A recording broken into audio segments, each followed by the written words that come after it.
عليك ويتم نعمته عليك ويهديك صراطا مستقيما وينصرك الله نصرا عزيزا هو الذي أنزل السكينة في قلوب المؤمنين ليزدادوا إيمانا مع إيمانهم ولله جنود السماوات والأرض وكان الله عليما حكيما ليدخل المؤمنين والمؤمنات جنات تجري من تحتها الأنهار خالدين فيها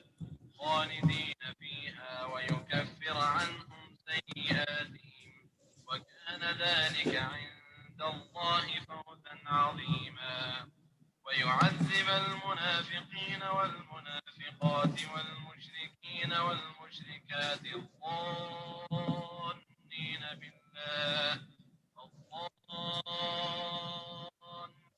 بالله ظن السوء عليهم دائرة السوء وغضب الله عليهم ولعنهم فأعد لهم جهنم وساءت مصيرا ولله جنود السماوات والأرض وكان الله عزيزا حكيما إنا أرسلناك شاهدا ومبشرا ونذيرا لتؤمنوا بالله ورسوله وتعزروه وتوقروه وتسبحوه بكرة وأصيلا إن الذين يبايعونك إنما يبايعون الله يد الله فوق أيديهم فمن نكث فإنما ينكث على نفسه ومن أوفى بما عاهد عليه الله فسيؤتيه أجرا عظيما سيقول لك المخلفون من الأعراب شغلتنا أموالنا وأهلنا فاستغفر لنا يقولون بألسنتهم ليس في قلوبهم قل فمن يملك لكم من الله شيئا إن أراد بكم ضرا أو أراد بكم نفعا بل كان الله بما تعملون خبيرا بل ظننتم أن لن ينقلب الرسول والمؤمنون إلى أهليهم أبدا وزين ذلك في قلوبكم وظننتم ظن السوء وكنتم بورا ومن لم يؤمن بالله ورسوله فإنا أعتدنا للكافرين سعيرا ولله ملك السماوات والأرض يغفر لمن يشاء ويعذب من يشاء وكان الله غفورا رحيما سيقول المخلفون إذا انطلقتم إلى مغانم تأخذوها ذرونا نتبعكم يريدون أن يبدلوا كلام الله قل لن تتبعونا كذلكم قال الله من قبل فسيقولون بل تحسدوننا بل كانوا لا يفقهون إلا قليلا قل للمخلفين من الأعراب ستدعون إلى قوم أولي بأس شديد تقاتلونهم أو يسلمون فإن تطيعوا يؤتكم الله أجرا حسنا وإن تتولوا كما توليتم من قبل يعذبكم عذابا أليما ليس على الأعمى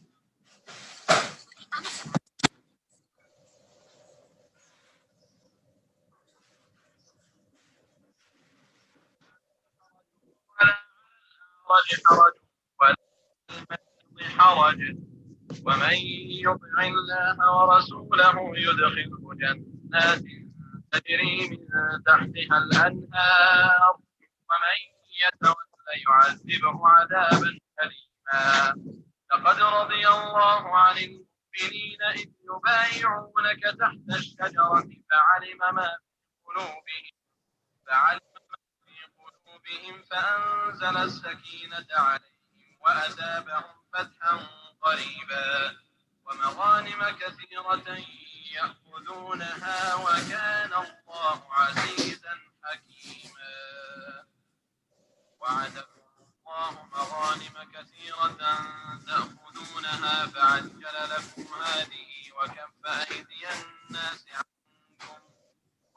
الناس عنكم ولتكون آية للمؤمنين ويهديكم صراطا مستقيما وأخرى لم تقدروا عليها قد أحاط الله بها وكان الله على كل شيء قديرا ولو قاتلكم الذين كفروا لولوا الأدبار ثم لا يجدون وليا ولا نصيرا سنة الله التي قد خلت من قبل ولن تجد لسنة الله تبديلا وهو الذي كف أيديهم عنكم وأيديكم عنهم ببطن مكة من بعد أن أظفركم عليهم وكان الله بما تعملون بصيرا هم الذين كفروا وصدوكم عن المسجد الحرام والهدي معكوفا أن يبلغ محله ولولا رجال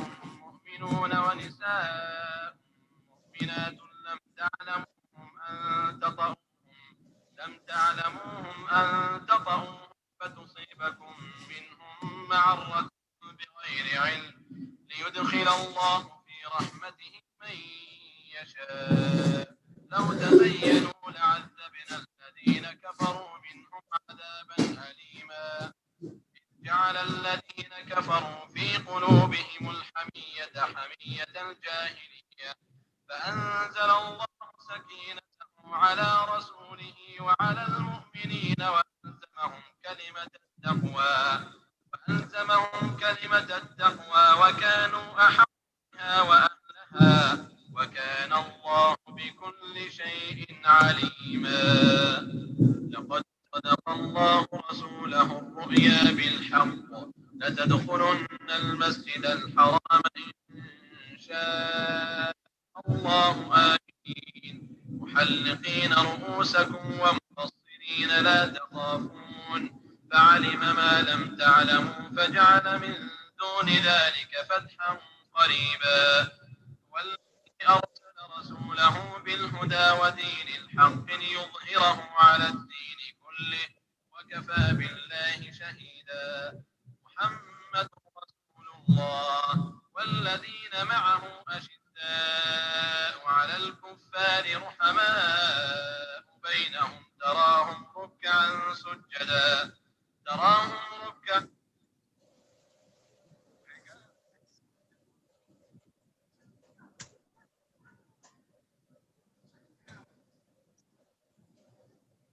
سجدا يبتغون فضلا من الله ورضوانا سيماهم في وجوههم من أثر السجود ذلك مثلهم في التوراة ومثلهم في الإنجيل كزرع أخرج شطأه فاستغلظ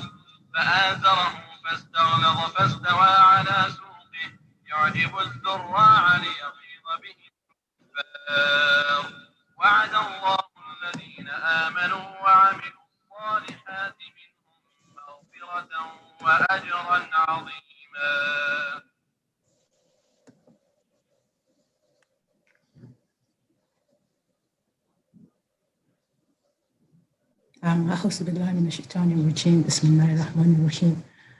We thank Allah for bringing us back again this morning. May Allah be merciful to all of us. Thank you again, everyone, for joining us this morning for this important episode, Family Talk on marriage, relationship, and healing from divorce, healing from bereavement, healing from broken, and how do we heal as a family when things happen. Today, our Dr. AbdulFattah will be taking us through how can we heal when things goes wrong, either from bereavement, loss, divorce, love, or from domestic abuse as well. How do we heal? And just before our doctor starts, we're going to have a bit on Quran Arabic. It's good to just learn where the Quran comes from. How do we learn to read Arabic for the next 10 to 15 minutes? And before then, I would like to pass on the outgoing of this program to Brother Abdulwahid. Once again, Assalamu alaikum wa rahmatullahi wa barakatuh. أعوذ بالله من الشيطان الرجيم بسم الله الرحمن الرحيم الحمد لله رب العالمين على أشرف الأنبياء والمرسلين أنا نبينا محمد صلى الله عليه وسلم وعلى آله وصحبه أجمعين أما بعد. I give thanks to my Allah subhanahu wa ta'ala, and I thank Muslim Education Center once again for giving me the opportunity to anchor this program. So as our main host said, inshallah, our speaker is already on the platform waiting. But before we do that, we're going to go through the Quranic Arabic series, which we started last week. Just briefly for about 25 to 30 minutes, inshallah. And we should have our doctor on the platform, Dr. Mahmoud Musa, who's a lecturer at the University of Ilorin, taking us through the Quranic Arabic series, inshallah.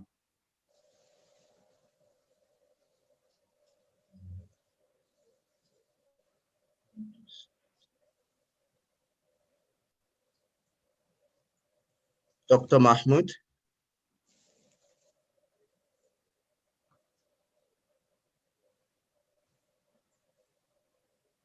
Dr. Mahmoud Musa, if you're on the line, please go ahead and start.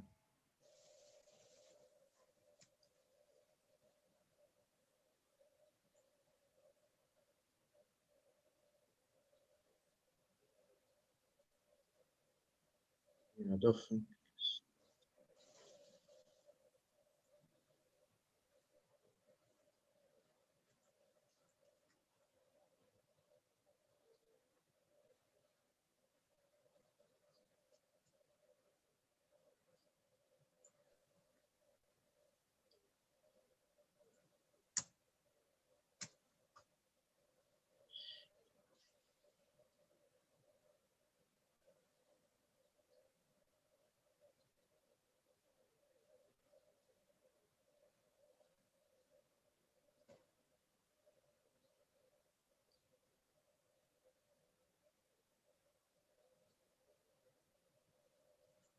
I think while we wait for him, we'll just go straight to our main speaker for today. Yeah, I don't know why it's not light yet.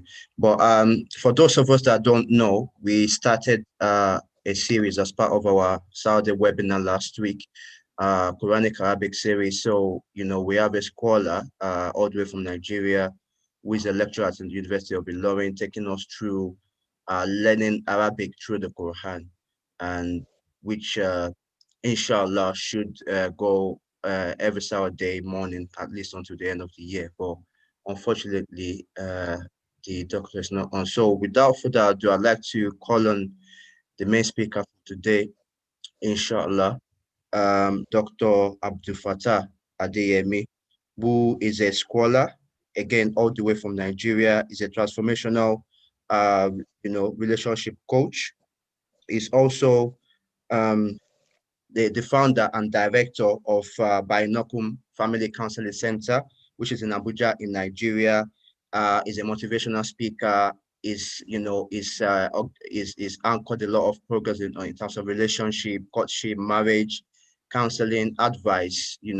Anything really to do with marriage and courtship and advice for already married. People still starting out trying to find any advice on how to go about selecting a spouse. Is an expert in that field. So I'd like to call on him, inshallah, to start us with the program. He's going to be talking to us today about healing after losing a spouse, that is after bereavement, and as well as healing from a divorce, particularly from the perspective of domestic violence. فليتفضل مشكورا يا شيخ.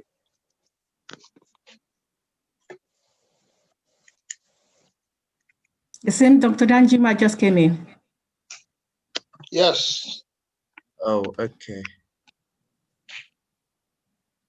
Yes, I'm here. Okay. Yeah, if you could start. Yeah. So for 20 minutes, please, Sheikh, because we've apologies earlier. We thought you were not coming in. So if you could just do that in 20 minutes to 25 maximum, to round up, inshallah. Inshallah. Sorry for coming behind the schedule. It was a connection problem I had. I'm very sorry. No problem, sir. That's understanding. That's fine. Let's continue from where we stopped last week. We were talking about Arabic alphabet, how to identify them, and we stopped at Ta. We stopped at Ta. But today, I want us to continue from Ta and to the last one known as Ya. So Ta, it looks like this. I want to turn on the camera for people to see. I don't know. I'm having. Hello? Okay. I'm unable to turn on the camera so that people will see the board. I don't know what is happening. Maybe swap. You swap it around. Because you're using your phone, aren't you?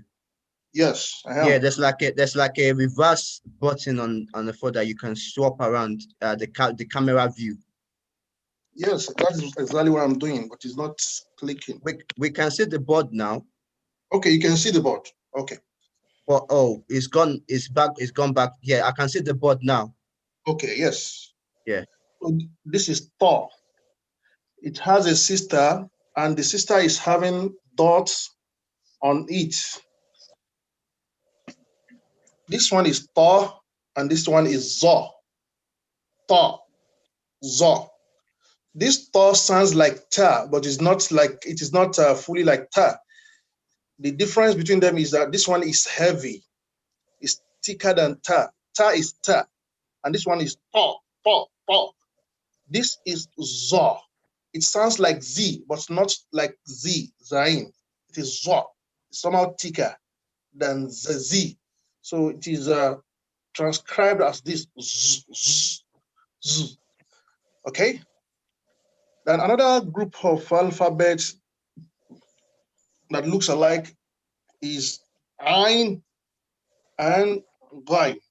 Ain. Ain. This is Ain, locally called Ain.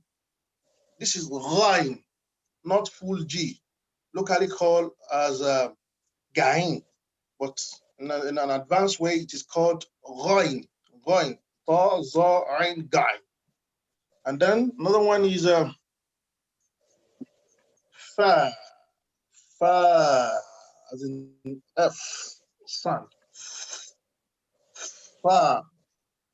It has a sister, and it is with two dots. Qaf, Qaf. This is not K sound. It is more or less like Q sound, but yes, Q sound, not K. You can say it is not Khadija. This is not Khadija. You can say Khadija. This is Qaf. Qasim, brother Qasim. Qamar, Qamar, Qamar. It is not Kamal.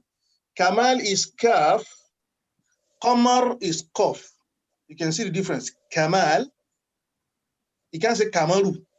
It is Kamalu, Qamaru. Now, another one is Kaf. Kaf. This is Kaf. It looks this way at the end of any word, but this is not the way it looks like in the beginning. It looks like this in the beginning of word. You can see in the beginning and in the middle it looks like this, but at the end it looks this way. So this is Kaf. The two at Kaf at the end, beginning and in the middle. Kaf, Kamal, Kaf, Kabir, Kaf, Kalima, Faf, Qaf, Kaf, Lam. This is Lisan, Lisan, Lam, Lam, Lam, as in Lara, Lamin, Lam. And the following one is Mim.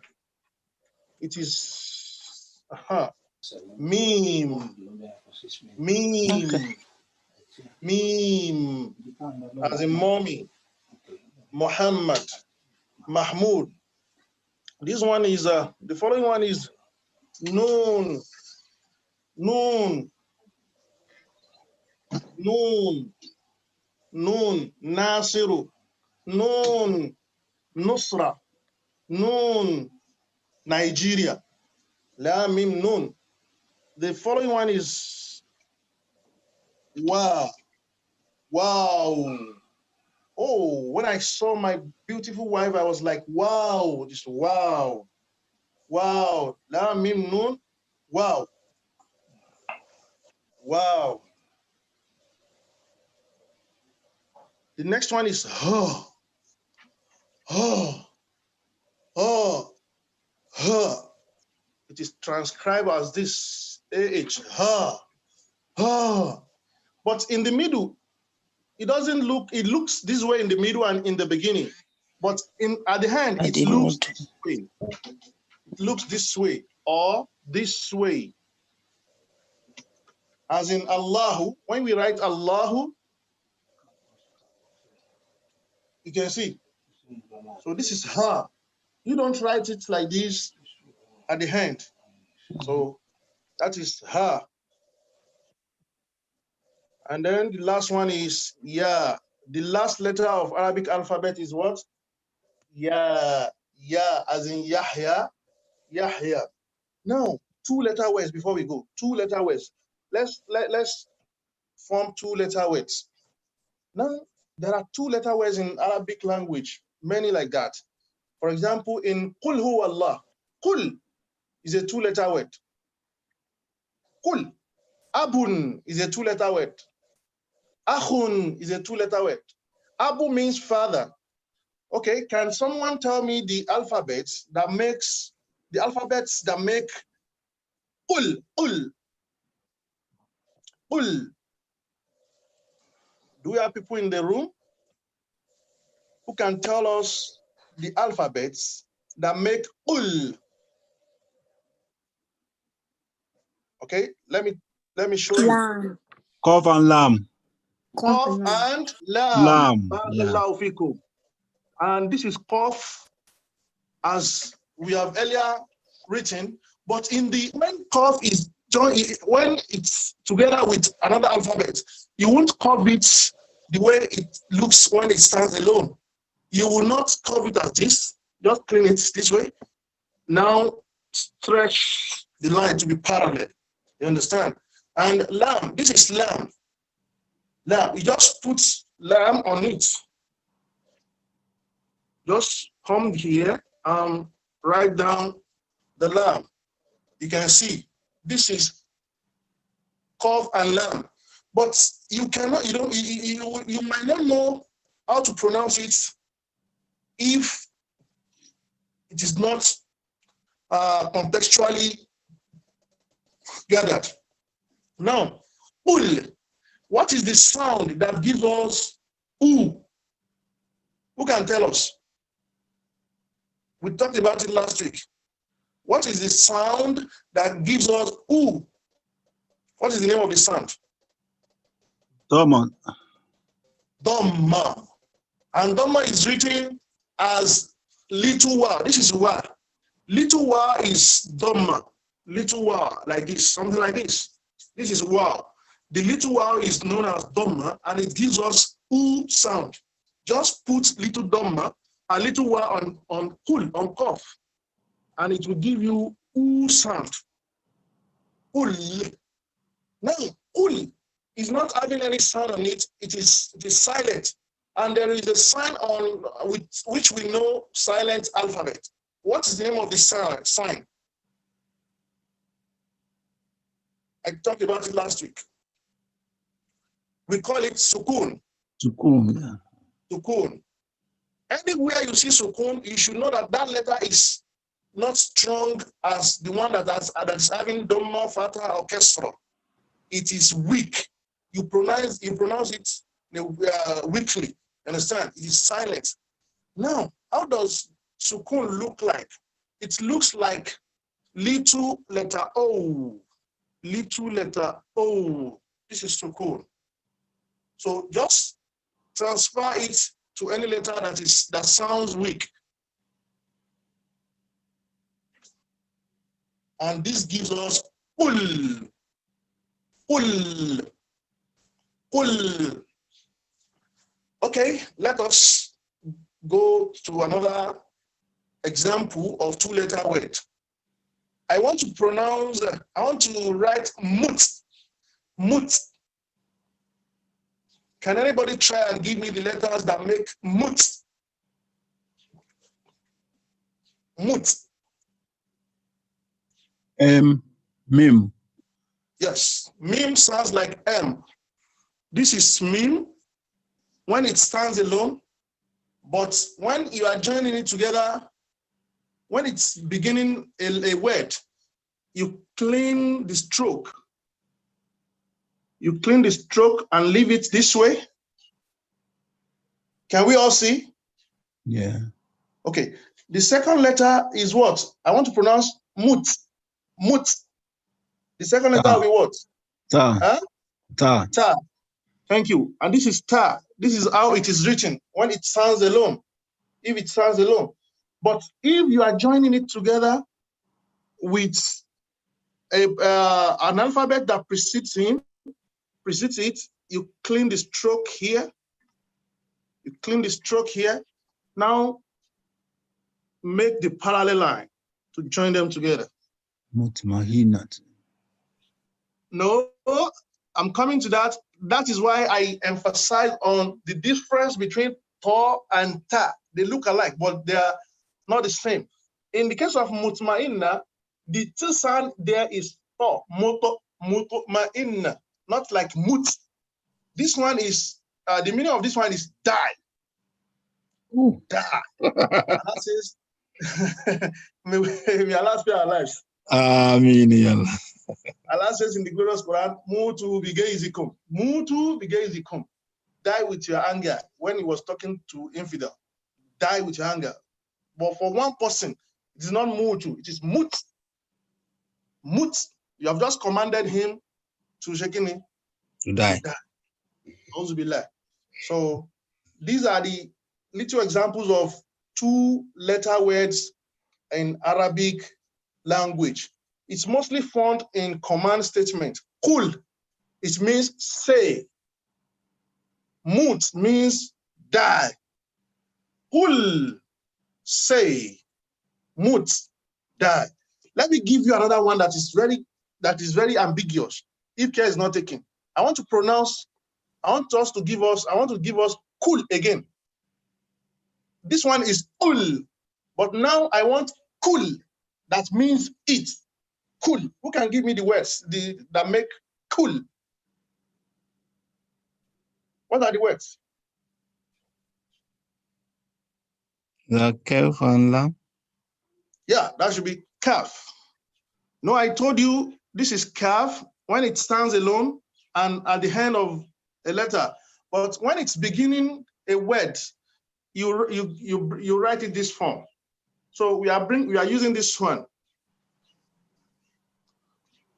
You keep the stroke moving since you want to join another alphabet with it. So this is kaf, and what is another one? Another alphabet is lam. Lam, yeah. Just put it there. So what are the sounds on it?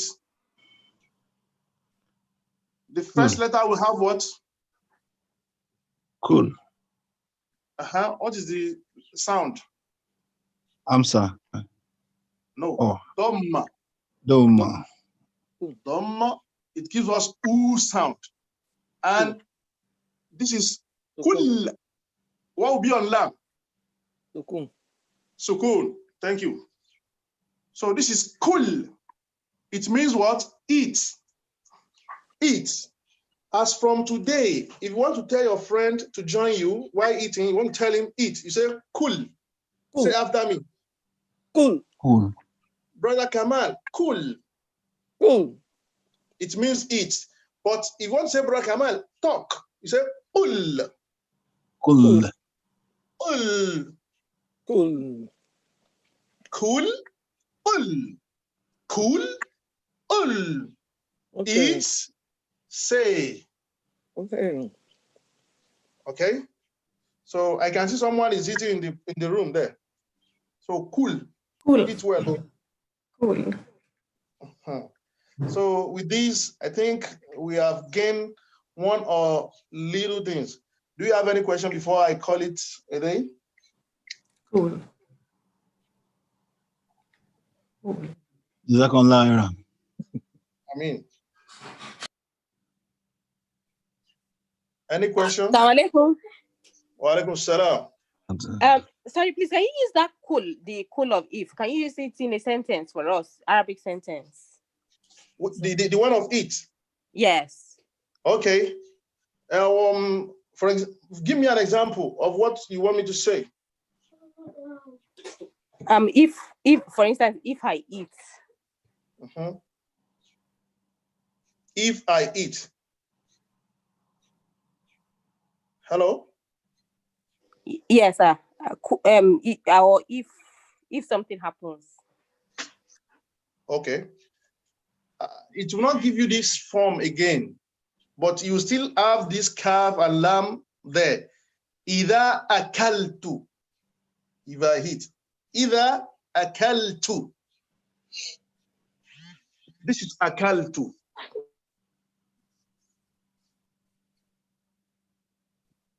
Akal.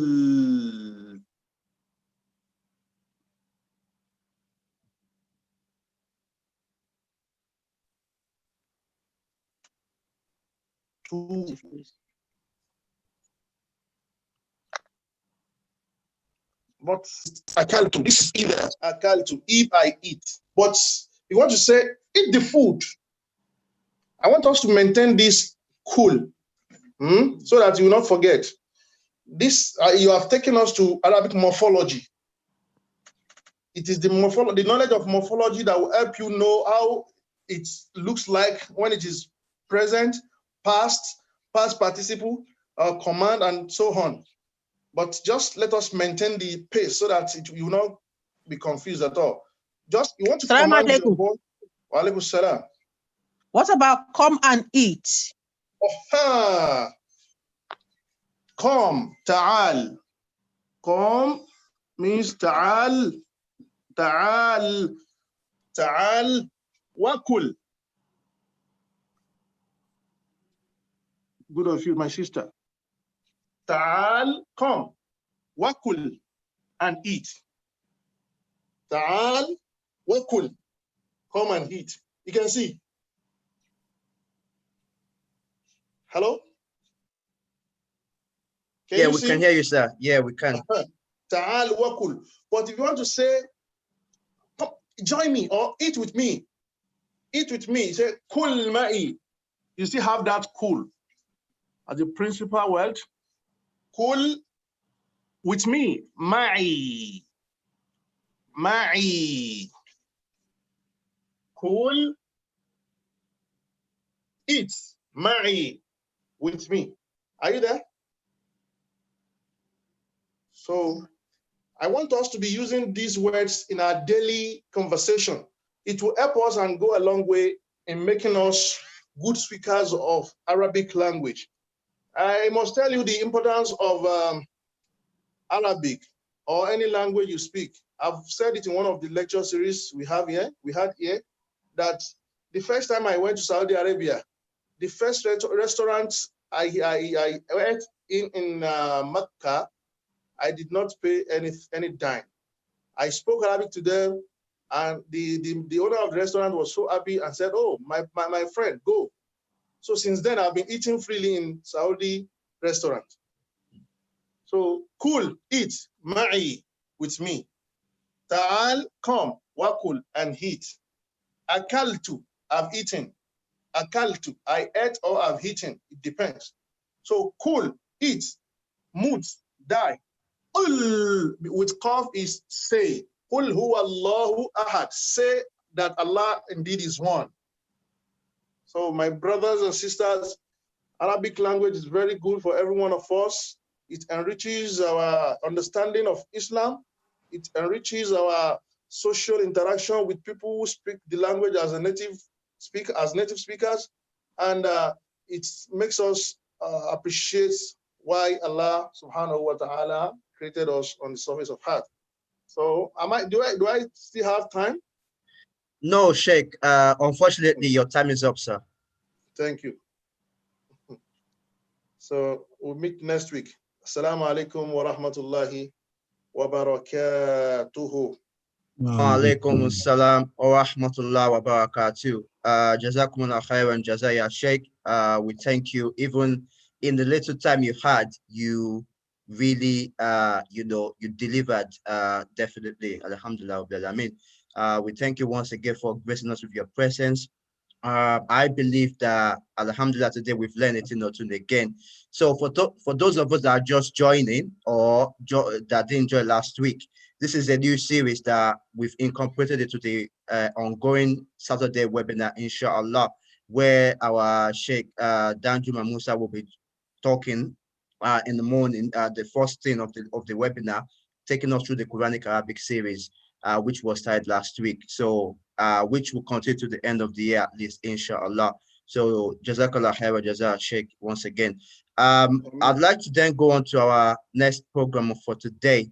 For those of us that are just joining, so we have already our Sheikh on the platform, Dr. Sheikh AbdulFattah Adeyemi, who is a motivational speaker for singles and couples. Is a transformational marriage coach. Is again all the way from Nigeria. Is the founder and director of Binokum Center in Abuja, which is a center that deals with relationship, courtship, marriage counseling, advice, and so on and so forth. So I'd like to call on him. He will be talking to us today, inshallah, on healing after bereavement, losing a spouse, as well as after going through a divorce, or particularly those that have suffered or going through a domestic violence, which I believe, particularly with the parts of the world that we live in, this topic couldn't be more relevant, and inshallah we will learn it in or two. So yeah, Sheikh, please do come on and start.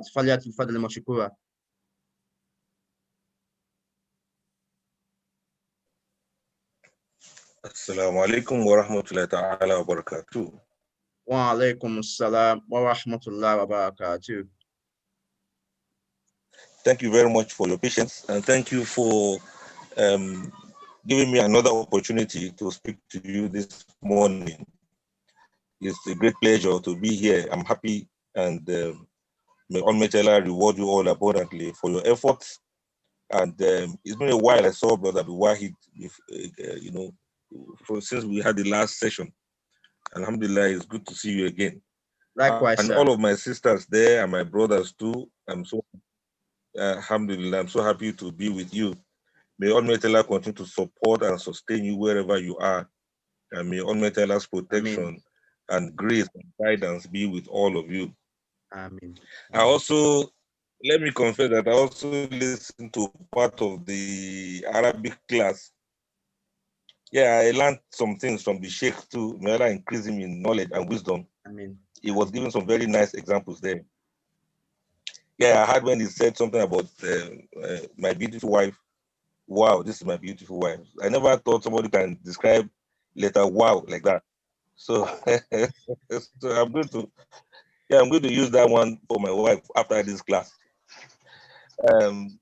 Yes, the topic of discussion, I call it discussion actually because it is something which must have happened to each and every one of us before, and I would like us to follow it gradually so that we learn about how these things work, matters of grief, matters of bereavement, matters of sadness, and how to cope with some of these things. We would like us to learn some of the basics of it for many reasons. Number one, in case it happens to us, because I believe even as we speak now, many of us have been bereaved before, we have lost loved ones before, and these matters of grief and bereavement, they come in so many ways. The second thing is whenever you see somebody going through similar situation, at least you have a very broad idea of what the person is going through and how you may be able to assist the person to come out of this grief that they are going through. It's a very wonderful experience that Allah has put in place for humanity. What if we don't have any sadness? What if it is only happiness all the way? What if we never cry? What if something never happened to us that will make us to feel scared, to feel anxiety, to feel lonely? This life may not be so sweet after all. Imagine if none of our great grandparents, if none of them died, if they are all still alive by now. Maybe after a while we'll get tired of one another. And the same thing that constitutes happiness to us will now begin to haunt us. We begin to feel sad that they are still there. Imagine you have an old parent that is so old, they can't do anything on their own. They have returned back to being little children. It's a lot of stress, a lot of tension, it's a lot of problems. Looking after them, taking care of them, it's almost as if you will press pause on your own life. And so somehow, what if these people remain there forever? That means we are going to be hooked on that particular situation for the rest of our lives. So life may not be so sweet after all. The same, the other side of it is if the grief is as a result of divorce, we are going to look at that too. The trauma, what we call post-divorce trauma.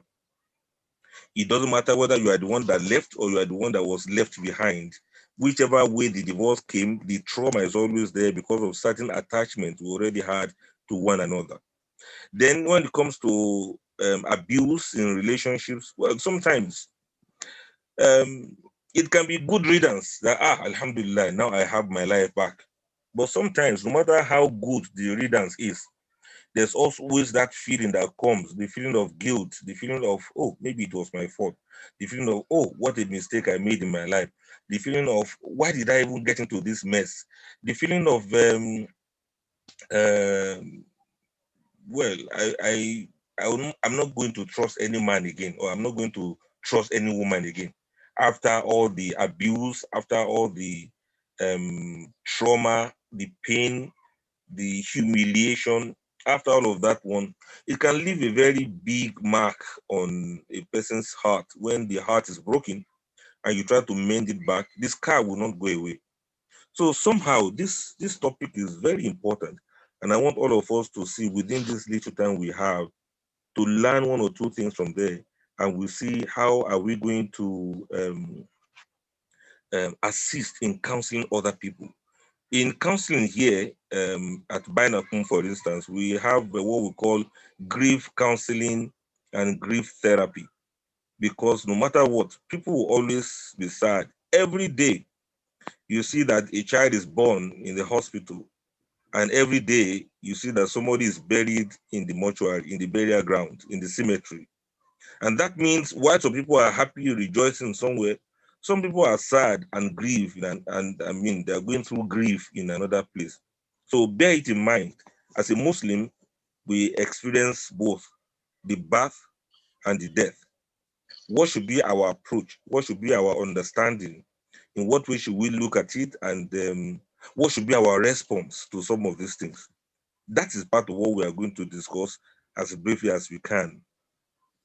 So the first of them is we have two main types of grief. We have chronic grief and we have delayed grief. Let me quickly explain that. Chronic grief, of course, is the one that we know it came and it is so overwhelming and you want to like kill yourself because you are taken with sadness. The grief is a mental situation. It's an emotional circumstance. It is so strong such that it affects us physiologically. You see someone who is grieving will begin to grow lean because the person will lose appetite in feeding. The person will lose appetite in doing almost everything. And so it affects the person physiologically. All the glucose in the body will start decomposing and they will not avail the person in any way biologically. And so when the person is not able to eat, it means the body will be losing some nutrients and the person will begin to grow lean. It's not as if this can be proven, so to speak, to say because of what somebody is thinking, then it's affecting the person's body. But the reality is that when people are grieving, so many things are affected physically, psychologically, mentally, and sometimes spiritually. So when I say delayed grief is a situation where some people something happened. They try to endure it. They try to swallow it up. They try to sometimes pretend as if it is not there. Sometimes they try to have iman. You know, when you have strong faith, you be like, no, no, no, I'm not going to cry. I know this has happened.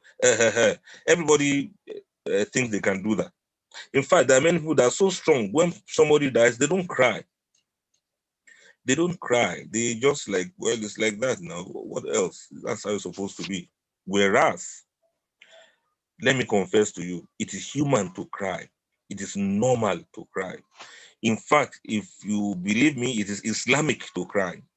The Prophet ﷺ wept, he cried when his son died, one of his sons died. I think that should be Qasim or Ibrahim, I'm not sure which of them. The Prophet wept to the extent that his beards were soaked in his tears. And they said, Ya Rasulallah, you cry so much like this because of this child. And the Prophet said, if you don't help, if there's no mercy in your heart, then there's nothing good about you. Meaning that he said something like that to show that it is out of mercy that you cry, you grieve for somebody who has died. So in other words, some people try to delay this grief. They don't want to cry. They don't want to look embarrassed. They don't want to break down in presence of people. So because of that, they delay this grief without realizing. Let me give you an example. Let's say a person is a person's husband dies. Let's use that example. When that person dies, the lady try to shrug it, try to say it's okay, it's one of those things. Inna lillahi wa inna ilaihi raji'un. And then 2 years after, 3 years after, she has not remarried. 5 years after, she did not remarry. 10 years after, she did not remarry. Not because there's absolutely nobody to marry her, but it is possible that she's still mourning, she's still grieving. So any man that comes and she doesn't give them any chance, they be like, what is her own self? Why is she behaving like this? They don't understand that this woman is still mourning. She's going through what we refer to as delayed grief. It may take a long time before she gets over it. She may try to deny it, she may try to pretend it, she may try to convince herself that she's not grieving, but grief is not something that goes away so quickly. Any day, she sees a man that resembled her husband, especially if they have so much love, the grief will return back. Any day a man comes to talk to her about marriage, she feel like, well, can this one ever be like me, my beloved husband that I lost? The same thing happened to men also. Let me give you one example of a lady who had problem with her husband. I later got to realize that she had been engaged with somebody before, but the marriage didn't work. I was told that the man died about a month before their wedding. And I think it was an accident, a very ghastly, fatal accident. The man died on the spot when the accident happened. And that was just a month to their wedding. It was a very great shock to her. And she found ways of, um, finding ways of moving on with her life. So about a year after, they convinced her to marry somebody else. After all, inna lillahi wa inna ilaihi raji'un, this man is gone, is dead. Why don't you move on with your life? So she's decided to to marry. She was to marry that time. So on getting married now, the marriage was very sweet from the beginning. Then after a while, things began to go down. She was not cooperative. She was not speaking well. She was not happy. No matter what this new husband does, she didn't see anything good in it. To the extent that she started getting inhibited, and the man started complaining that what is it, self? What is the problem? So on looking at the matter got to me when they have been married for 8 years. 8 years, and no happiness. So this woman was asking for divorce. And that is what brought the matter to me. I asked a lot of questions. It's a long story. I'm just trying to summarize it. I asked a lot of questions, and I spoke to her alone. I told everybody to excuse us. Only me and her we discussed. And I asked about the person who was the love of her life, the first love she ever had. It's then she told me that there was somebody she loved and they wanted to marry, but the man died a month before their wedding. So I said, that must have been very devastating. She said, yes. Now, you see, had it mean that they were married, she will have done Idda of how long is Idda for a widow? 4 months and 10 days. 10 days. Yes, she will have done Idda. Within that process, maybe she will have gotten over it. But this one, there was no Idda because they were not married. So she didn't have that reflective period of letting go of this man.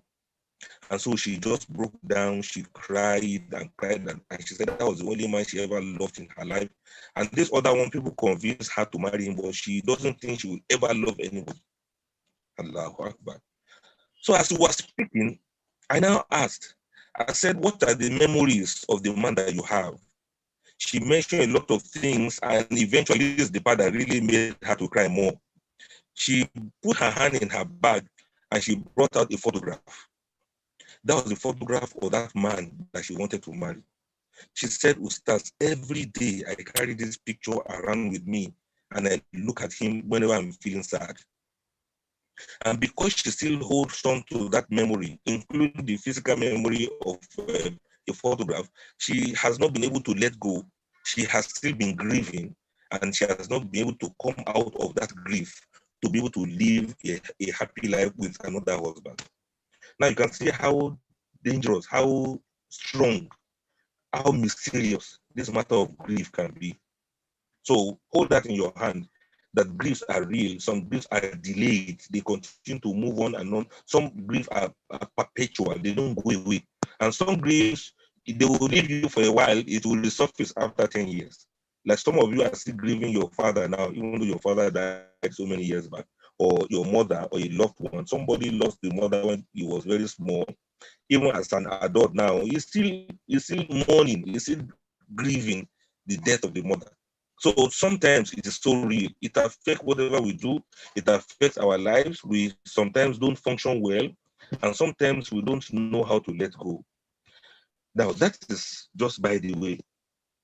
We also have another type of grief. We call it, this one is going to be interesting to you. We call franchised grief, disenfranchised. That is, for somebody to be disenfranchised, to be ostracized, to be kept away, a kind of grief that you have to grieve alone without people accepting that you have any right to grieve in that regard. Disenfranchised grief refers to losses in the mourner's life of relationships that are not socially sanctioned. That is, the loss is not socially acceptable. So you kind of keep it to yourself, not wanting anybody to know that you are mourning somebody. Should I give you an example? Okay, let me give you an example. An example of this is somebody is having an affair with another person, and the person you were having an affair with died. You cannot come out to say, this person was my lover. You cannot tell anybody. So you keep it to yourself. It is not something you can come out and say, yes, this person were having an affair. Although I'm not sanctioning affairs, I'm not saying it is acceptable, but I'm just using it as an example. Or some kind of relationship that people should not hear about. Or somebody you love so much. Yes, you love this person so much, but this person is not your spouse. You had crush, you had the attachment, you had everything to that person. So when that person dies, you are not able to mourn, to come out and say you lost somebody. So that is an example of disenfranchised grief. But let me give you further examples of that. There are some other, apart from disenfranchised, we have socially negated losses, some losses that the society doesn't consider to be loss. For example, somebody who loses a pregnancy, 4-month pregnancy, 4-month-old pregnancy, 3-month-old, or somebody who has miscarriage. It's a loss, but people don't expect you to mourn it, even though you know how it feels. It's only women who understand this, and I'm saying very well. If a woman has miscarriage, it's a kind of loss, and you can't say you are doing idda for that. And you may mourn just for 3 days as recommended by the Sharia. But when you tell people you are mourning, people don't really take it serious. So it's another kind of disenfranchised loss that you can't express it. People can't understand why you are going through that kind of loss, grief of a pregnancy loss. It is more for somebody who has been looking for a child for a long time, and the person now Allah answers the prayer, the person gets pregnant, only for the pregnancy to be lost after 4 months or something like that, or for the person to have stillbirth. This is another very big loss that people grieve over. Some people actually don't they don't come out of it. It's very unfortunate. But whenever you see somebody who experiences such a loss, please don't trivialize it. Oh, some people will go and talk and say, Abba, sister, take it easy. It's one of those things. Very soon you get another one. It's just, no. In the way of trying to make it light for them, don't trivialize it with your words. You have to like really sympathize with them. Let them know that this is a loss on its own too. Honestly, it's a loss. Don't you think so? It's a great loss for somebody to have pregnant and the pregnancy is gone. It can be very traumatic. So recognize it. Another one that can be disenfranchised socially is the one that is socially unspeakable. For example, let's say a loved one died of HIV or AIDS. The person died of AIDS, or the person died of, or the person committed suicide. Or somebody died in a very careless manner. This kind of thing, you can't come out and be saying, okay, ladies and gentlemen, I want to announce the loss of so and so who died of AIDS. You don't say those kind of things. I hope you understand. To the extent that even when you are present, when the corpse is being shrouded or the corpse is being bathed, you are not expected to say whatever you saw. You cannot say, subhanallah, when we are bathing for so and so corpse, this is what we saw. It is haram for a person to discuss it. And so sometimes, because of the stigma that may come to affect the people in that family, they may not want to mention what killed their disease.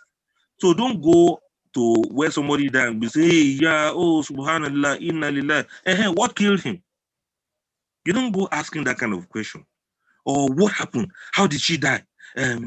Was she sick? Was she? No, that is none of your business. So don't ask, because they may not want to tell you the truth.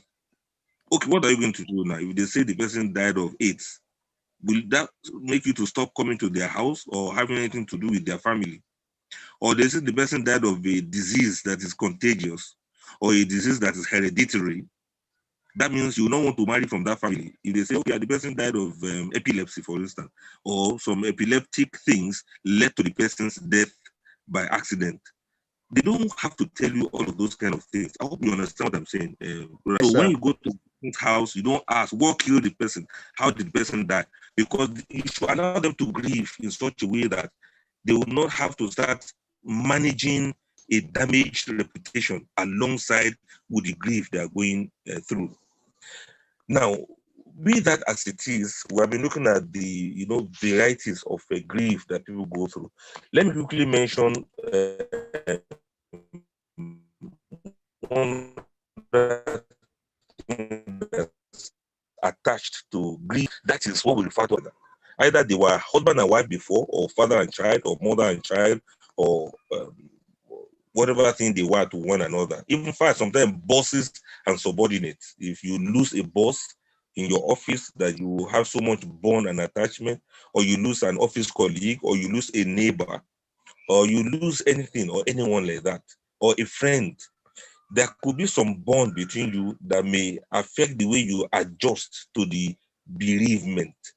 Even if they were divorced, there could be some bond that could make them to really feel bad and sad. Let me give you an example of what I mean by some of these bonds that we need to appreciate, and knowledge of them may assist us to heal up when we have been bereaved. Number one, we say bonds are attachments to the disease that are maintained rather than relinquished after the person had died or after we have separated from that person. We have many ways through we are attached to one another. So we have to ask essentially some questions and some issues. Number one, what types of bonds are the most helpful in the adaptation to loss of somebody, either as death or through divorce? For example, there can be some what we refer to as objects or keepsakes. Let's say husband and wife, they already gave rings to one another. Wedding ring, that kind of a thing. Some people do that in some cultures. It's very, very important. They don't joke with wedding rings. And it's not haram in Islam also for you to give rings as gift to one another. It's just that it's not a bond to say that, you know what I mean. So if there's a ring, after the person's death, the person may be so attached to that ring that they may not even want to remove it. So sometimes to keep the ring on may help some people to overcome the grief, and sometimes to remove that ring will be better for some people. For those that it is good for them, they can leave the ring on. Whenever they are feeling sad, they see the ring in their fingers and they remember the person and they pray for the person. But for some, any day they see that ring, they will always cry. So they should either throw it away or give it out in sadaqah, or they sell it and they use the proceeds to a good cause, that is for sadaqah or for whatever reason that they know the person who died will receive it as a form of sadaqah to jariyah. There's some other keepsakes there. That's some other thing they give to you that is very important. Something they had done for you that you can see every time.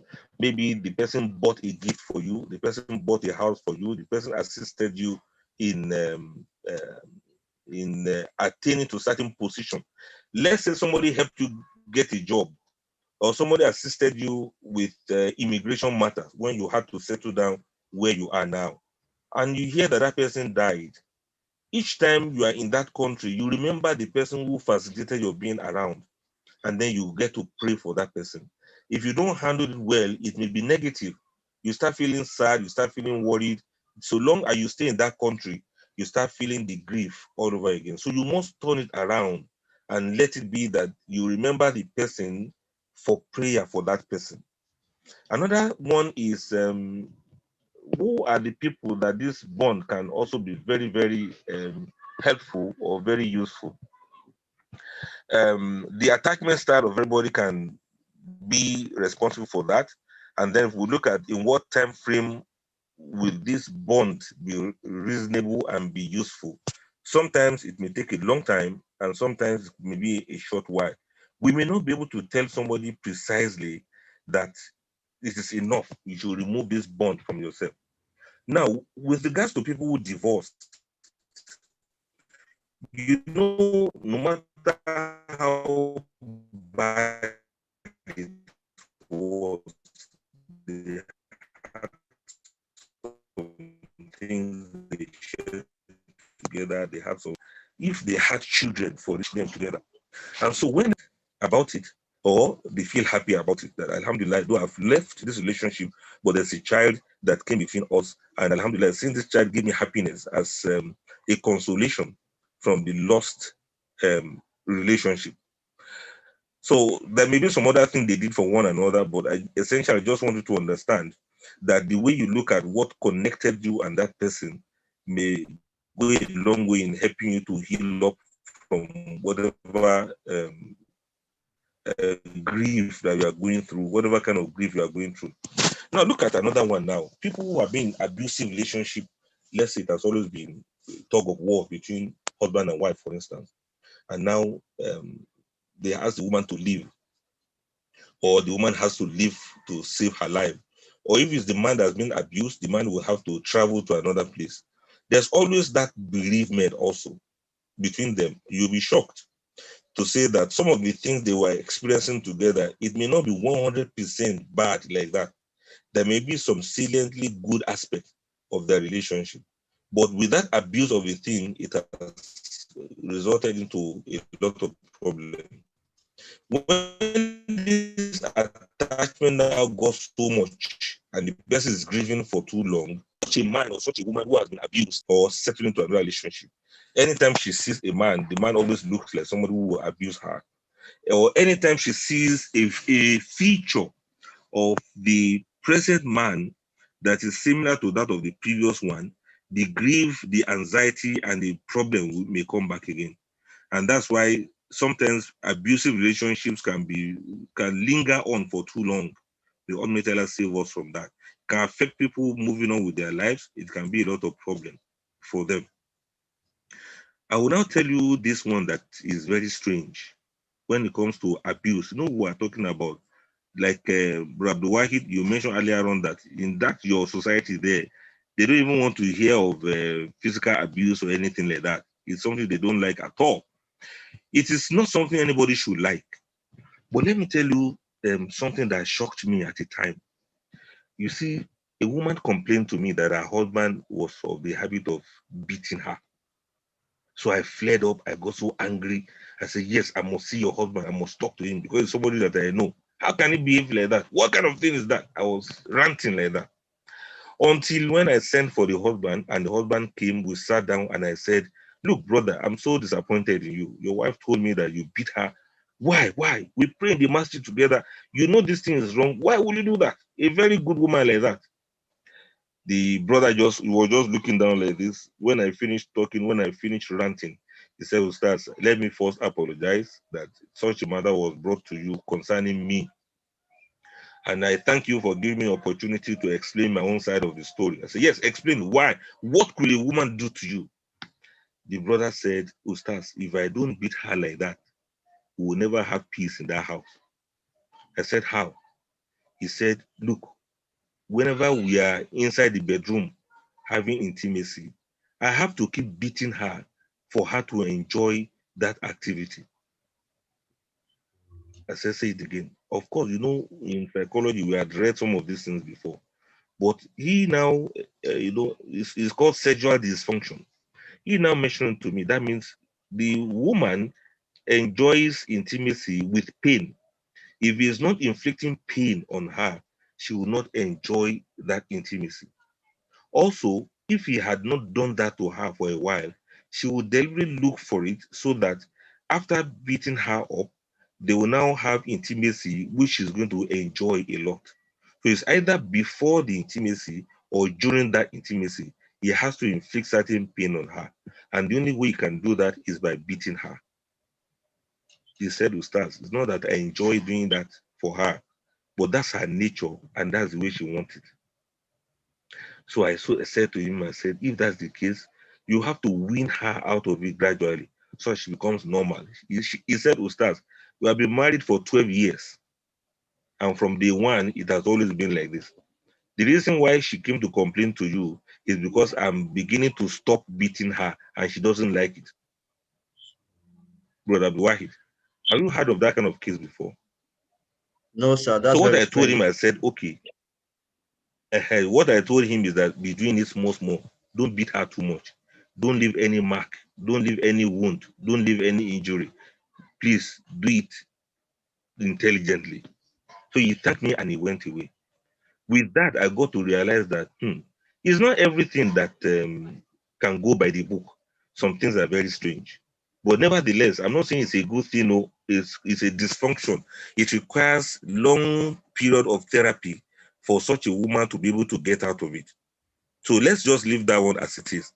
In other words, what I'm trying to say is attachment. This woman is attached to her husband because of what he does for her to make her enjoy intimacy. When people are attached like that, it's very difficult to separate them on account of that. So sometimes you just manage it rather than causing separation between them. I'm still talking about coping with grief, bereavement, and then attachment. Now, let me mention another point now so that I will have unpacked many of the things that I want to leave you with so that you can have your life back. Meaning making, that is making meaning out of what happened, can also assist in healing up from whatever bereavement person is going through.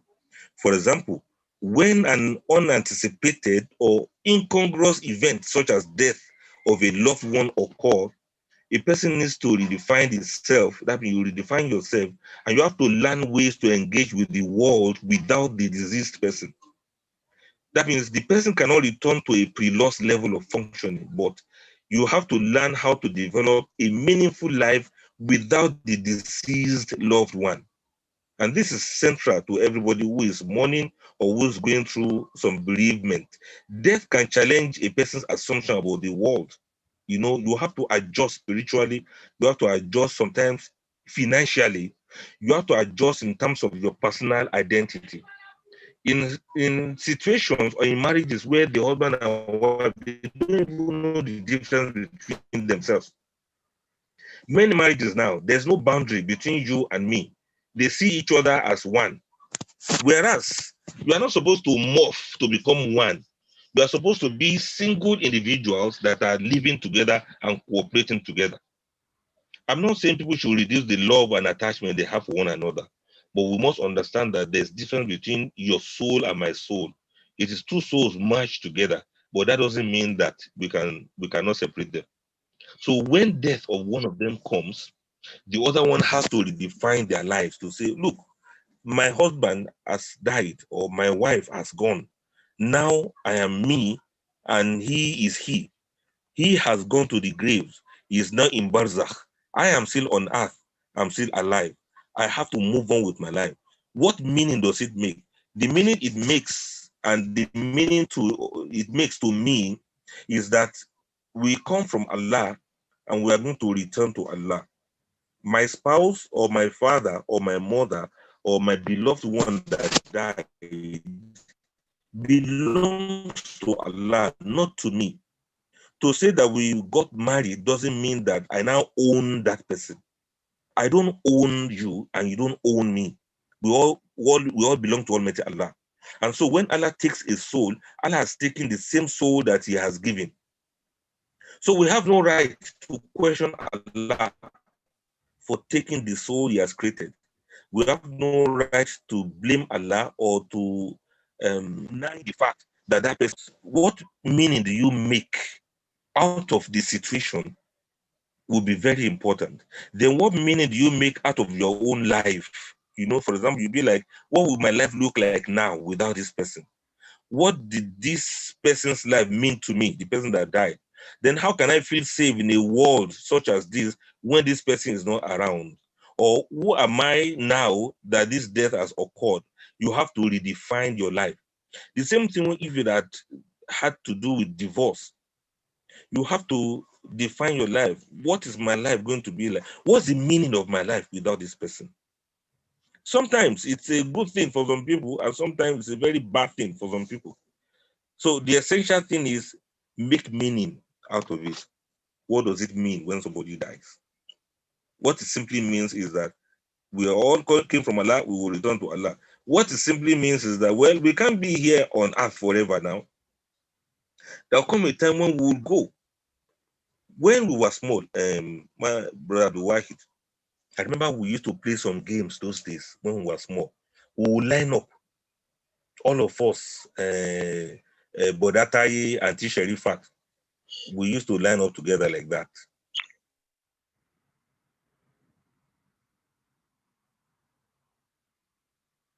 We line up, Sister Saida Chitu. We will line up together like that, one behind the other. We will now line up according to our ages. We say, okay, we say like you, Abdul Wahid, you are the youngest, you stay in the front, then followed by this person, followed by that person. We can be about 10. We now say from the back is how people are going to die. So some of us say, no, I'm not older than you, you are older than me. No, I'm more older than you, come to my front, you come to my back. We'll be making that kind of wrangling amongst us. We were very small. We never knew that death doesn't look at age before it takes a person's life. It is than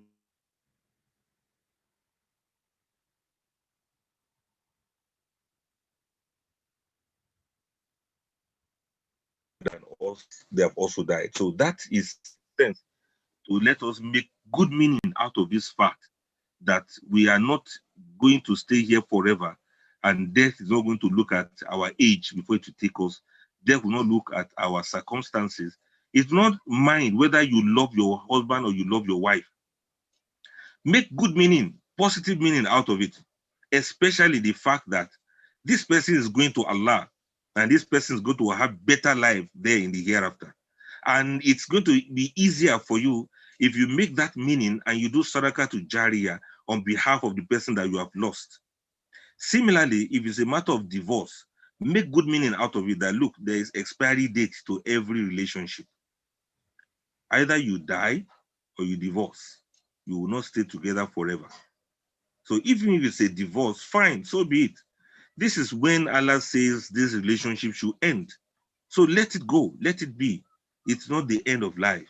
And then you move on with your life. You cannot question Allah sometimes by whatever Allah decides. And sometimes, especially if this divorce was something you even desired and it has happened, so let it go. It may take a while, but you have to just let it go.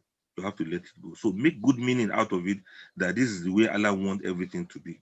Now, let me mention the one but the last aspect of what I want to discuss with you. But I do hope we know there's difference between trauma and grief. They can be similar, but they're not exactly the same thing. I hope you know that. Because sometimes depressions and grief, trauma and grief, they share many features, but they're not exactly the same thing. For example, some people have trauma without bereavement. A person experiences trauma without somebody dying. If somebody has been in acute stress disorder, or somebody has been in a very bad divorce, it can be traumatic. Not somebody didn't die, but the person is going through a trauma.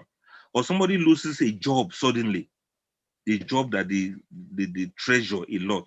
If the person loses a job, it can be very traumatic, but not that somebody died. I hope you understand what I mean. That means trauma without bereavement.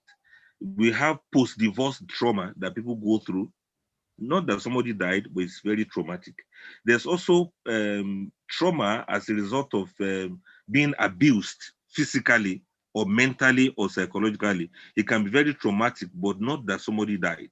So that's what we mean by trauma without bereavement. Then we also have bereavement without trauma. So when somebody just died easily like that, we say you have bereavement without trauma. These are just use of words. Don't bother your head about it.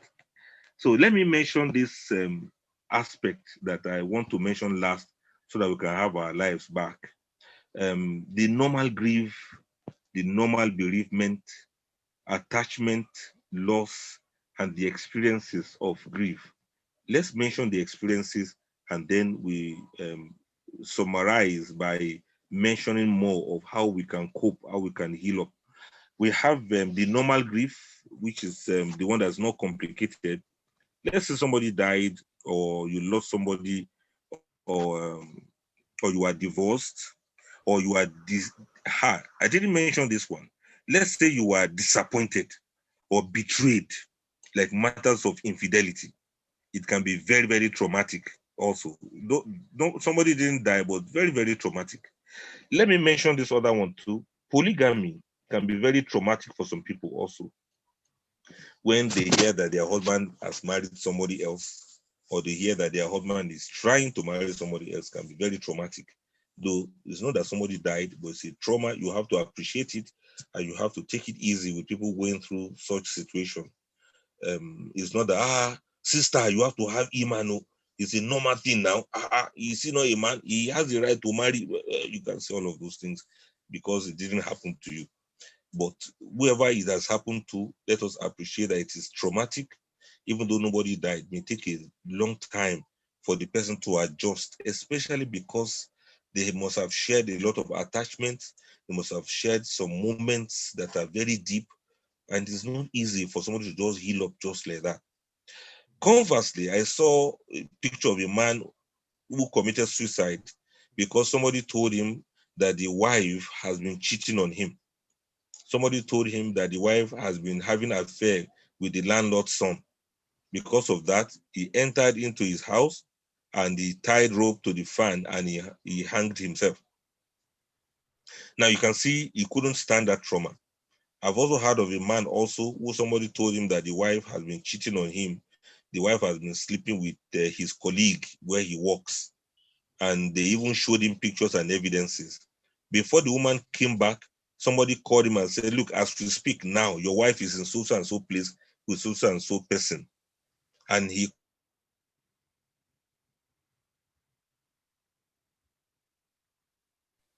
eventually, you know what he did? He drank some very strong solution, like this thing they use for insecticide or pesticide. He drank it. He had the stomach complication. He was rushed to the hospital. On his deathbed, the wife rushed there to come and see him. And he asked, do you know why I'm going to die now? She said, no. is because of your habit. I heard that you were doing so and so thing, and that is why I drank so and so thing.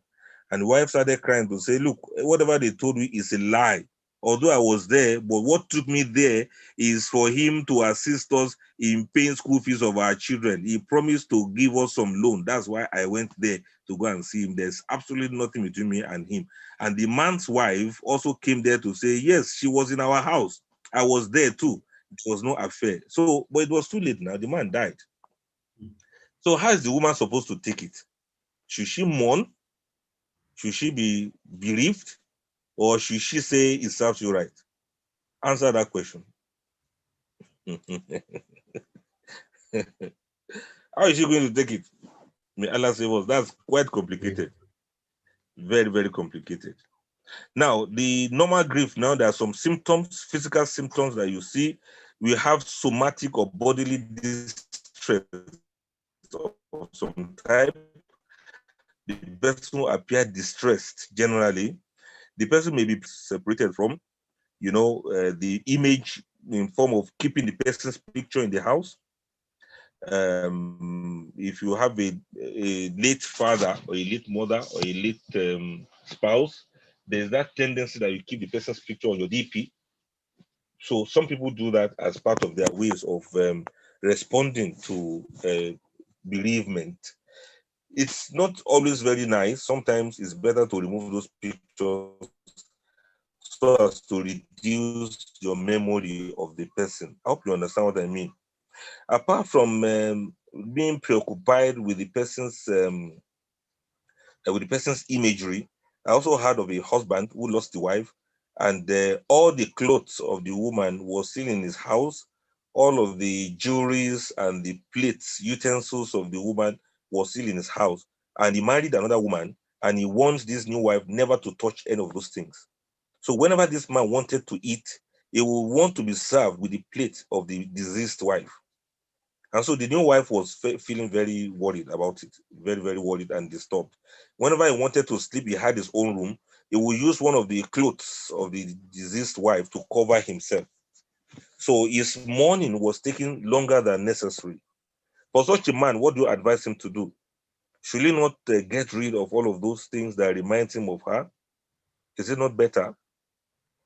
Yes, for such, I think it could be better for that to be done.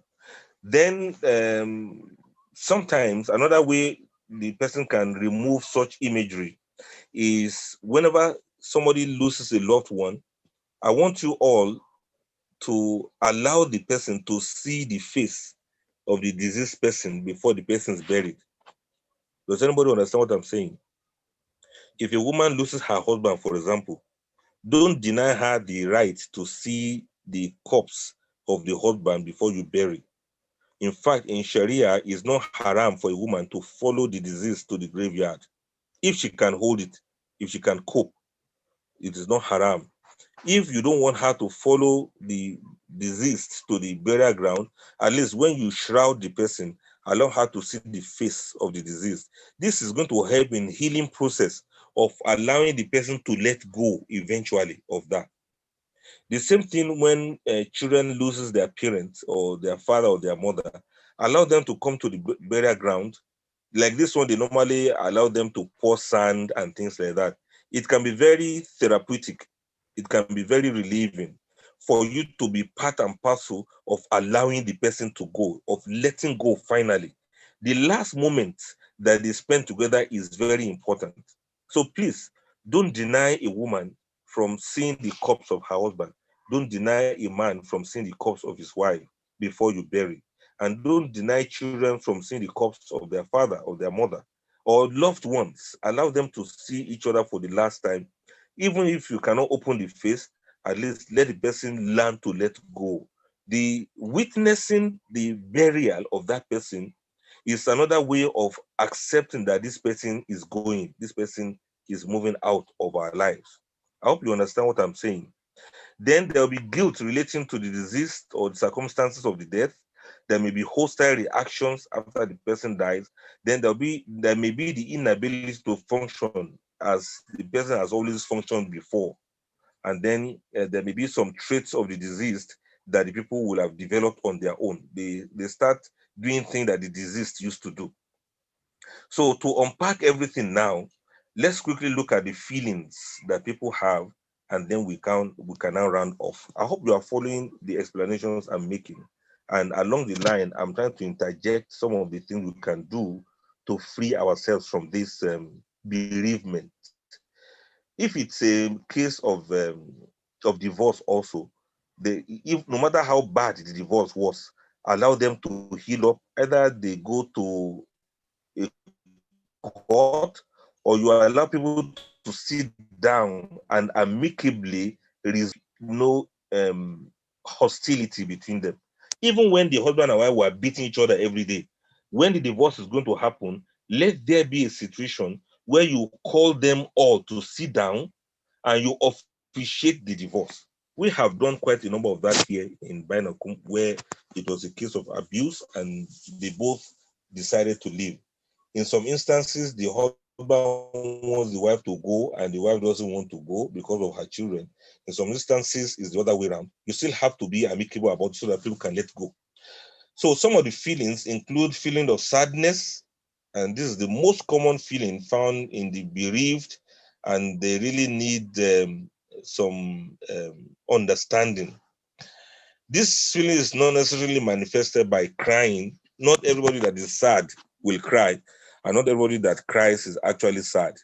The thing is, understand it very well, that sadness is inevitable when you have lost somebody. It's inevitable when you are bereaved of somebody. It's also inevitable when there's a matter of divorce between husband and wife. So sadness is important. Allow yourself to feel sad. There's nothing wrong about it. Number two, the feeling of anger can come up. You start feeling angry about almost everything. This anger can come from a sense of frustration that there's nothing you can do to prevent the death, or frustration that there's nothing you can do to prevent the divorce, or frustration that you are very helpless when you are being molested and abused by a loved one. And then it's from a kind of regressive experience that occurs after the loss of someone that is very close. You start feeling very angry because you are going backwards. You are not progressive. You are being regressed. You are going backwards to start all over again. You know, it's like, how do I remarry again? How do I move on with my life? How do I cope with this loss that I'm experiencing? So that anger may likely be there. Then there's a matter of blame. Sometimes you may blame yourself that the person died because you couldn't help. You may blame yourself that, look at me now, I'm in UK, my father died in Nigeria, I couldn't travel to go and see him before he died. That blame that you are blaming yourself may compound your bereavement. It may make it to linger on. It may make it to be very bad for you. So don't blame yourself and don't blame anyone when you lose somebody. Know that it is their time to go, and that's how it's supposed to be. When it's a matter of divorce, don't blame your spouse again. Just let it be like that. Don't blame anyone. Continuously blaming somebody doesn't solve your problem. So just allow things to be as they are. Another one, number 4, is guilt and self-reproach. You may start feeling very guilty about something you did or something you did not do. If a relationship should break down, you start feeling guilty. If somebody dies, sometimes you start feeling guilty of some things. You'll be like, oh, subhanallah, if I had taken this person to the hospital early enough, it wouldn't have happened. If I had not been careless, it would not have happened. If I had switched off all the electrical appliances, this person would not have died of electric shock. Oh, maybe I'm the one that's responsible. Oh, maybe I'm the one that killed this person. If I have not been too hard on my husband, maybe we will not have committed suicide. If I have not been too harsh on my wife, maybe she would not have died like this. Oh, I feel guilty. I didn't take good care of her when she was pregnant. If I had taken good care of her, she would not have died during childbirth. You know, this guilt can be very harsh for some people. So try to find ways of relieving yourself of that guilt. Whatever will be, will be. No matter how careful you are, whatever will be, will be.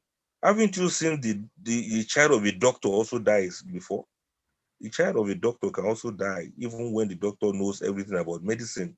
So remove guilt. Even if the matter resulted in divorce, stop feeling guilty. Just understand that this is the way Allah wants it to be. Then there's that feeling of anxiety Allahu Akbar. You start feeling anxious about the person. There can be panic attack that the person is gone. You know, something like, I won't be able to survive without this person. You get frozen and you are not able to move on in life. No, don't be too anxious about anything. It's a result of the attachment that you had to that person. Anxiety relates also to a heightened sense of personal death awareness. Because somebody dies, you start fearing death some more. When somebody dies, your fear of death become very heightened. So the anxiety can go around with you without you realizing it. If you are not careful, you may develop even a phobia for death or a phobia for life. If you see anything that, even if somebody is talking about death, you start running away from that place. The same thing of anxiety comes if it's a matter of divorce. If care is not taken, you start getting afraid of getting married again. You start avoiding men. You don't want to marry people. You don't want to marry a woman because you have this anxiety that came as a result of that divorce you had. So we call it full-blown phobia. It's a kind of phobia. Extreme anxiety develop into phobia. Anything like marriage like this, you see somebody running away from it because they have not been able to overcome the grief and the bereavement from the loss of that marriage. Then we also have loneliness that comes along with it. It comes with divorce. It also comes with the death of somebody. You know what loneliness is now? If you've lost a spouse and you are so used to each other, so close to one another for day-to-day relationship, even when many people are around, you still feel lonely. And that's why people, when somebody dies, they go and visit the bereaved, they try to keep that person. Hello. Sorry, I'm just trying to mute the person. Okay. Carry on. All right. Thank you. Well, I hope I'm not taking too much of your time. Yeah, if Please you let could me know just if I'm. round up, sir, in 5 minutes, please. Thank you very much. Yeah, I wanted to know because I'm just in my element, just explaining. No, these things. we're enjoying you, sir. We're enjoying you, but it's just, if we had time, you could talk. We're enjoying you, but yeah. No problem. Yes, I'm on the last part of my discussion now. Okay. So I've mentioned loneliness, right? Yes. Alongside with loneliness can be a feeling of fatigue. You get tired of life. You get tired of everything. This kind of apathy or listlessness. You don't even know what to do next with your life. It is normal. Then there's also the feeling of helplessness. You don't know, what am I going to do now? What's the next thing to do now? You don't know what to do with yourself. You can become very helpless, especially widows. Widows in particular, they often feel extremely helpless. They be like, "Who will help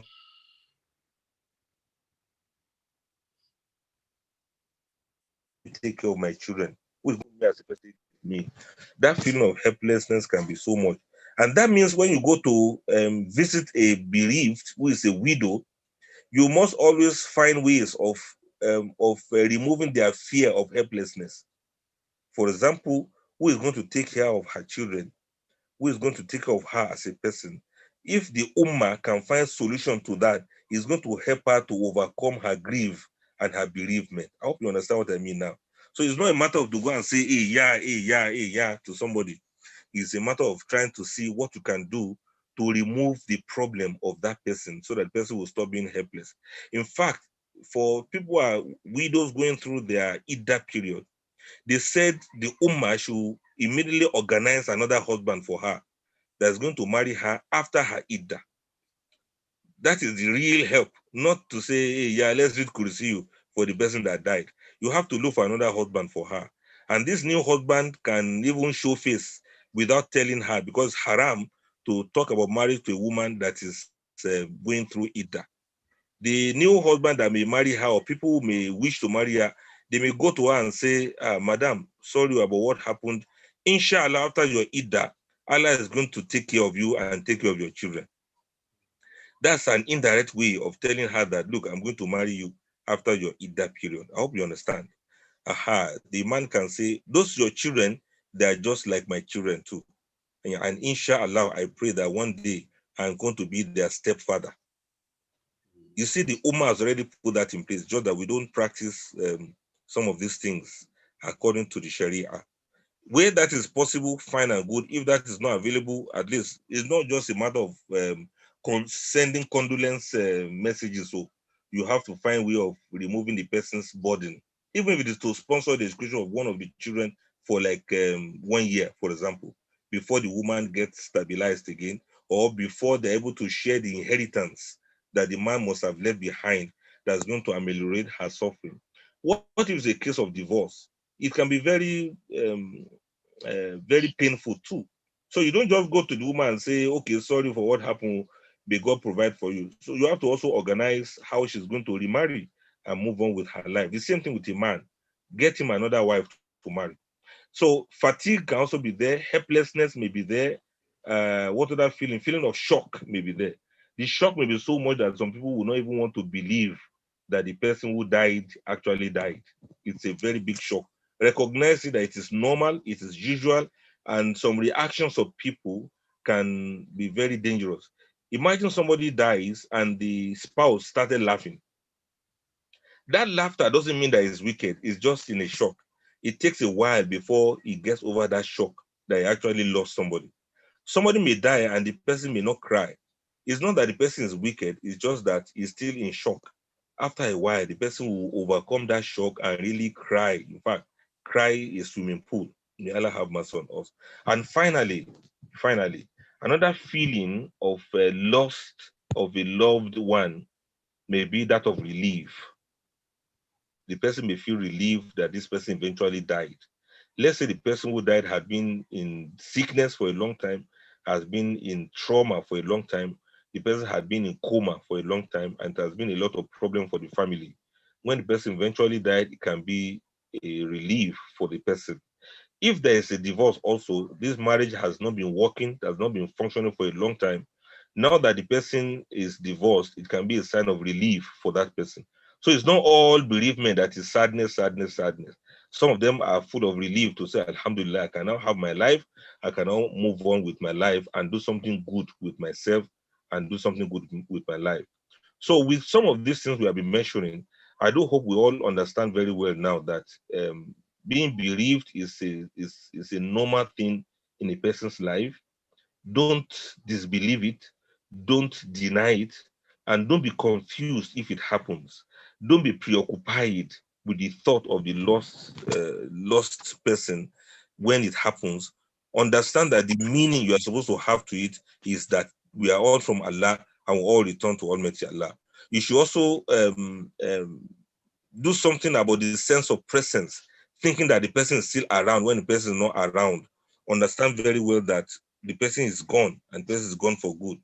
There may be feeling of hallucination that may be affecting the person. You just suddenly dial the person's number, forgetting that the person actually died. Or hallucination, you cannot say anything without mentioning the person's name.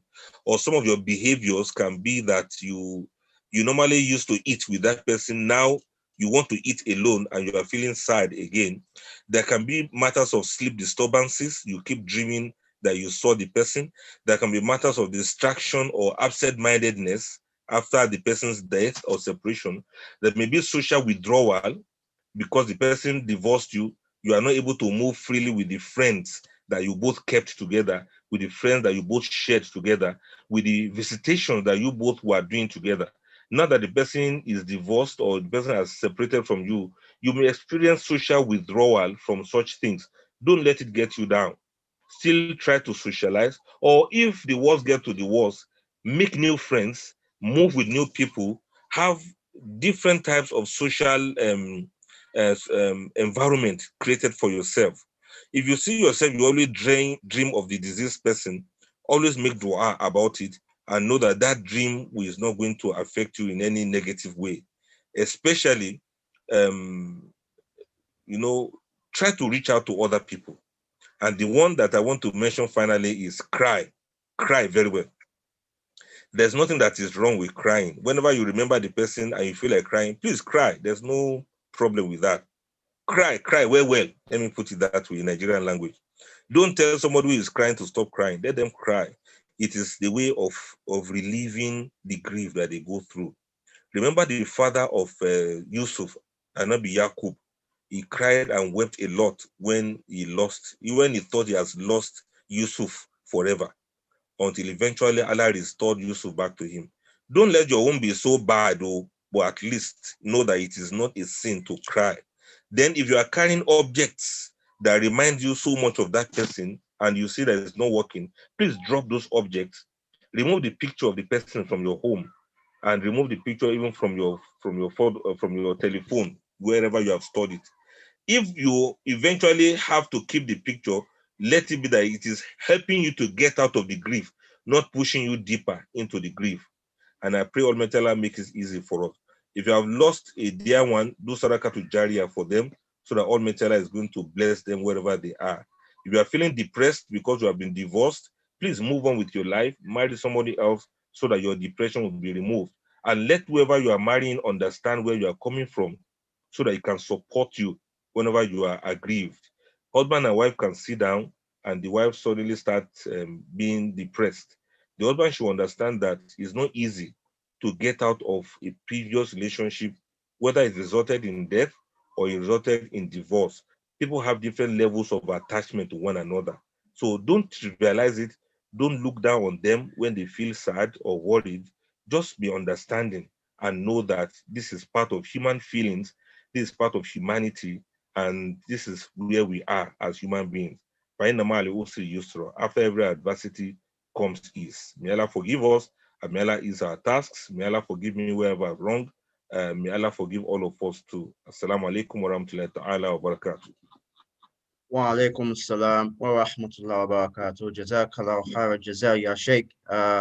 We thank you for that very beautifully delivered lecture, and it's a very long topic and wide area, and alhamdulillah, you've been able to, and I believe I can talk for everybody that you've been able to touch on the key aspects of it, and inshallah, I believe we've taken one or two lessons from this. So if there are any questions, please do raise your hand or just type your question in the chat box, and inshallah, our Sheikh will be able to answer. So please do go ahead for any questions that you may have. Maybe while we wait for people, I probably would just ask maybe one or two. So with the society as a whole, across the whole world, like culturally, even the society themselves, the way the world has been built from the beginning, we believe as human beings that men are not supposed to cry. It is a macho, it's like men are meant to be strong, meant to be there, meant not to be faced by anything. So how do you then, advise? What would you say to men, particularly even in this part of the world, like Western country, even in the UK, for example, domestic violence against men are not being talked about. Anything that comes up between a man and a woman, the first thing, the woman may not even have to talk sometimes. They will believe it, they will give her the judgment. So in terms of divorce, domestic violence, even losing a child and everything, because the woman is already emotional through everything. So meaning the man is not allowed to grieve or to go. And I once heard a radio talk as well, whereby they were talking about men's mental health, because it is the understanding that when a woman is going through that withdrawal after having a childbirth, it's the man that picks up the slack. And it is not after or to some time, maybe the child is like in their teenage years or that the man start having that mental, like breakdown, because they were the one picking up the slack, or it's never talked about enough. What would be your advice against this society thinking that men are supposed to be strong and not have any emotional thoughts to anything?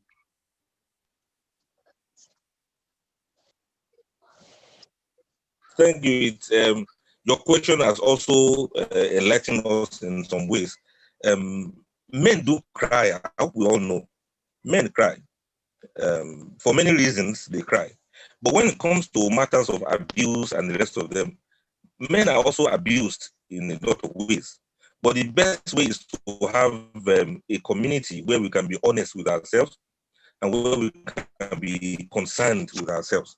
For example, in Bainokum here in Abuja, Nigeria, from time to time, men do come around, they break down, they cry very well. They tell me what they've been going through in the hands of their wives, and we're able to console them, we're able to advise them on what they can do to free themselves sometimes. And we're able to stop these things from happening. And let me give you one very small example quickly. I remember a man who came like that, and you will never believe it, Brother Wahid. You will never believe it that as strong looking as this man is, you will never believe that the man was beating him. You know, this kind of, forgive me for explaining this kind of brothers that, you know, yes, this is a Muslim brother, yes, mashallah. You see him, he looks very strong, agile. And you think he's a no-nonsense man. But at home, the wife makes him cry. And he said, Ustaz, what disturbs him most is that nobody will ever believe this. So you know what? I now told him, I said, look, whenever your wife starts again, you should press record on your phone so that you can record everything she's saying. He said, okay. So what this man now did, this man I'm telling you about, honestly, he has doctorate in a particular field for you to know that he's not a stupid person. So what he did was that he got a camera, you know, this usual camera, not phone camera, and he was making snapshots and everything like that. So he wore the camera with the strap on his neck, and incidentally, when this problem started, he pressed record on the camera. Brother Wahid, you'll be shocked the kind of thing that the wife did. The only thing he did was that he said he insisted that she should wear hijab before quarreling with him. And he used hijab to cover her, and he pressed the record. This woman beat this man.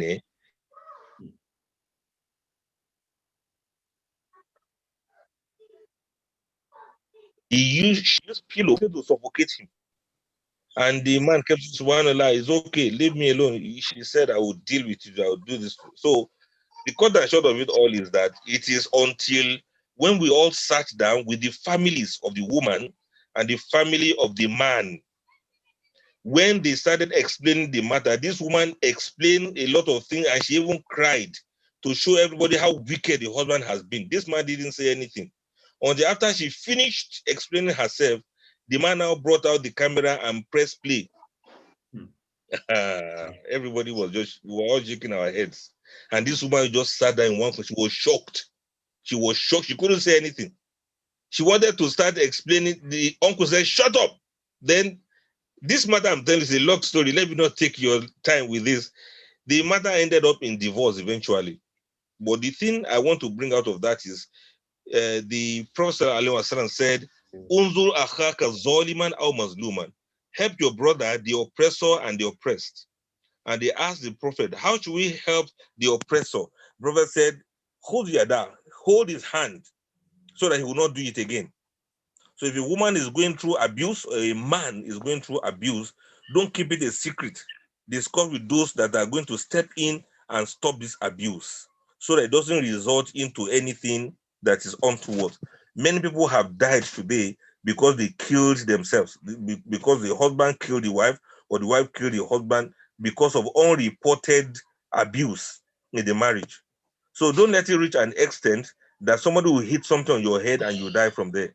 If you notice any violence, please report to those who are going to talk to the person that is responsible for that. And that's what I think I can say to that, inshallah. Okay, Then the Jazakallah. woman. Oh, thank you. okay. Go ahead, sir. Okay, yes, the woman who asked from some of the texts I just saw. I hope you are seeing those texts too. Yeah, I cannot remember of them. yeah, we will go to that just before. I thought there's one that raised their hand because I know I can see there's like 4 or 5 questions in the chat already, but somebody raised their hand. So let's go to the sister, inshallah. So Afsat Ochepa, I believe. Okay, there are 2. Yeah, Afsat Ochepa, if you could unmute yourself and speak, please. Okay, assalamu alaikum.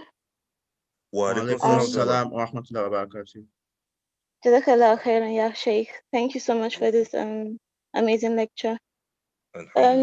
You made mention of inheritance earlier, and it sprung curiosity. I had this growing up. I always heard this thing about how illegitimate children do not have a right to inheritance, to their father's inheritance. And I just wanted to be very sure about. I've never really like had a strong ruling about it. Is it true?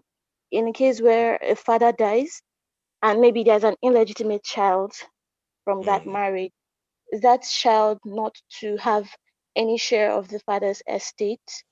And in a case where maybe they still went ahead to share that inheritance, you know, and they gave to the illegitimate child, is there any, have they done anything wrong in according to Islam or anything? That's my question. Oh, thank you very much. Let me see if I can be very brief about it. Yes, people talk about illegitimate children, and we all know what it means. Let's say a child that was born outside wedlock, or the woman was pregnant, they didn't do a nikah for her, and she was pregnant for the man. So they say the child is illegitimate, or a child from outside, so to speak. If it happens like that, truly in Sharia, a child that's born outside wedlock cannot inherit from the deceased, from the father especially. And that's because the system of that inheritance follows the institution of marriage. The legality of the marriage also contribute to the legality of the inheritance that we're talking about. So if it so happens like that, the child born out of wedlock is not allowed to inherit from the man. There are so many other things that can disinherit somebody. For example, let's say the child was actually born by the man, but it's the child that's responsible for the death of the man or the father. So, to anybody that you are responsible for his death, you cannot inherit from that person. That kind of a thing. Or let's say the child was born legitimately, but later the child decides not to be a Muslim anymore. That child cannot also inherit from the man. So in other words, there are so many factors that can make somebody to be disinherited. Or maybe a man and a woman are married, and so the woman divorces the man, and then the man dies. She cannot inherit from him because it's a past relationship. Now, this matter now concerning this illegitimate child, what some people do actually is that, you can write your testament, that is wasiya. That's the one they call will. In Sharia, the law of inheritance will take precedence, whether you wrote a will or not. The Sharia will take care of the inheritance as stipulated in the Quran. But the people who know that they have a child outside the wedlock, whether the child is known to the family or not, forgive me for sounding complicated about this matter. To say that a child is born unknown to the wife doesn't mean the child is born outside wedlock. A man can do nikah with another lady, they have children, those children belongs to him, they're still his legitimate children, even when the wife in the house doesn't know. I hope that is clear. I'm not encouraging it, but that is the reality there. If the man did nikah with that lady and they have children, those children are legitimately his own and they have the right to inherit unless they don't show up when the inheritance is being distributed. And if it is now through an away game, like they say, the man played some away game and then one lady got pregnant for him, that child is outside wedlock and that child cannot inherit from him normally if there was no nikah between them. So what they do, what some men do is they now write their testament, their wasiya, that if I die, so child whose name they will mention shall inherit so percentage of my wealth after all debts have been settled.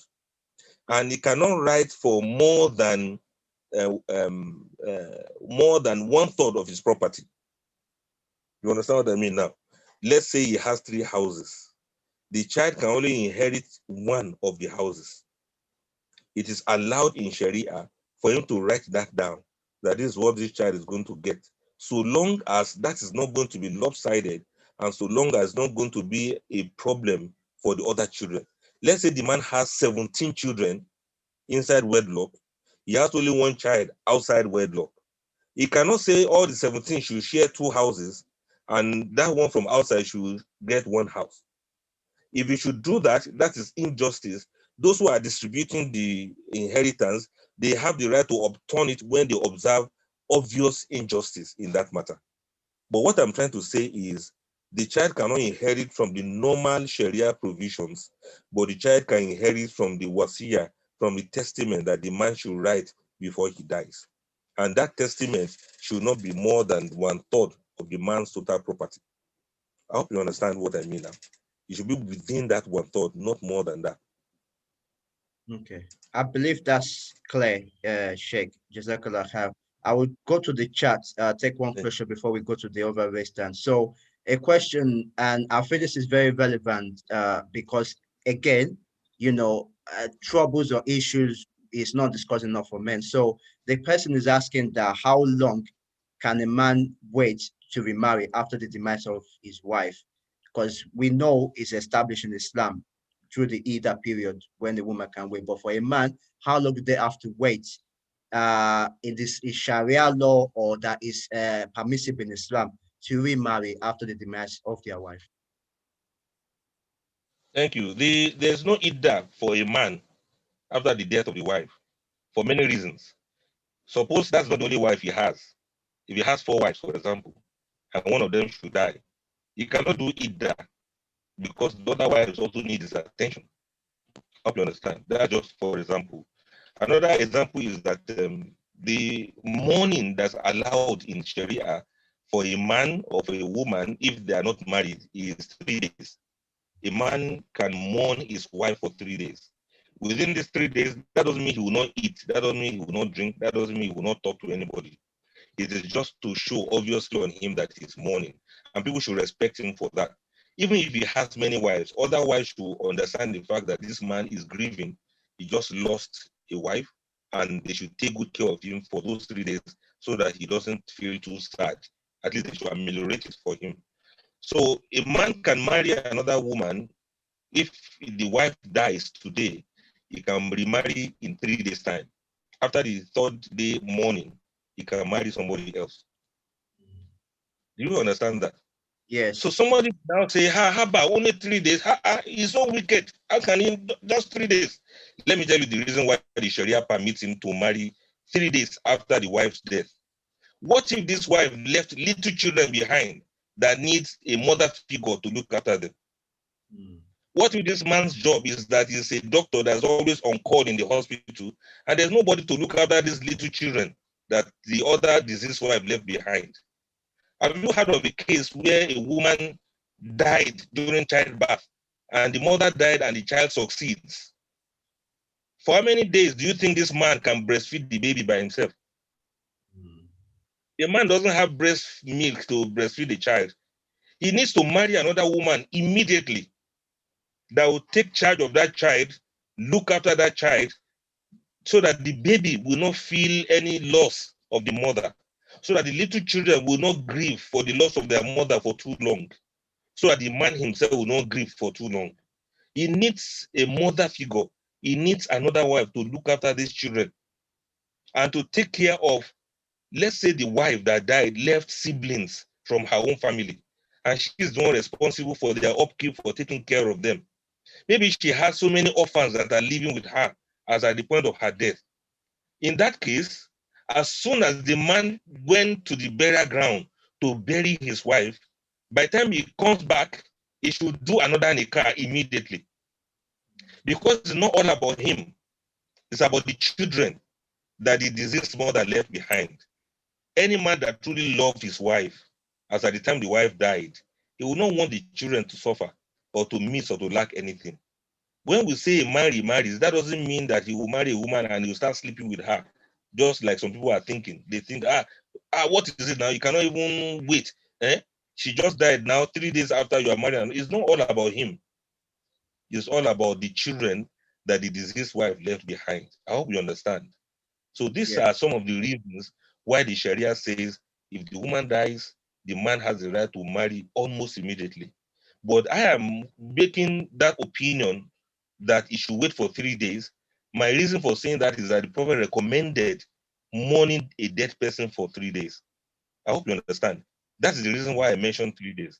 If there are some other circumstances that may not warrant him staying for 3 days, he should marry immediately. We saw a woman who died after giving birth to twins, after giving birth to a set of twins. And this story is going to be very funny to some of you. The lady gave birth to twins and she died, and it now remains how would they take care of the children. About a week after, the man ended up marrying one of the nurses that attended to the woman when she was giving birth to these twins, because the nurse was single. So he married her, and this nurse continued the care for those children. Now the children are grown up now. You don't even know that it's not the nurse that gave birth to them, because the nurse also had some other children of her own. So I'm saying that circumstances can differ, so we cannot judge people just by looking at them from the distance. They may have very important reasons for doing whatever thing they do. May Allah forgive all of us. Allahumma ameen. Jazakallah khair, Sheikh. I'll go to someone that raised their hand. Sister Belikis Hassan, please go ahead and ask a question.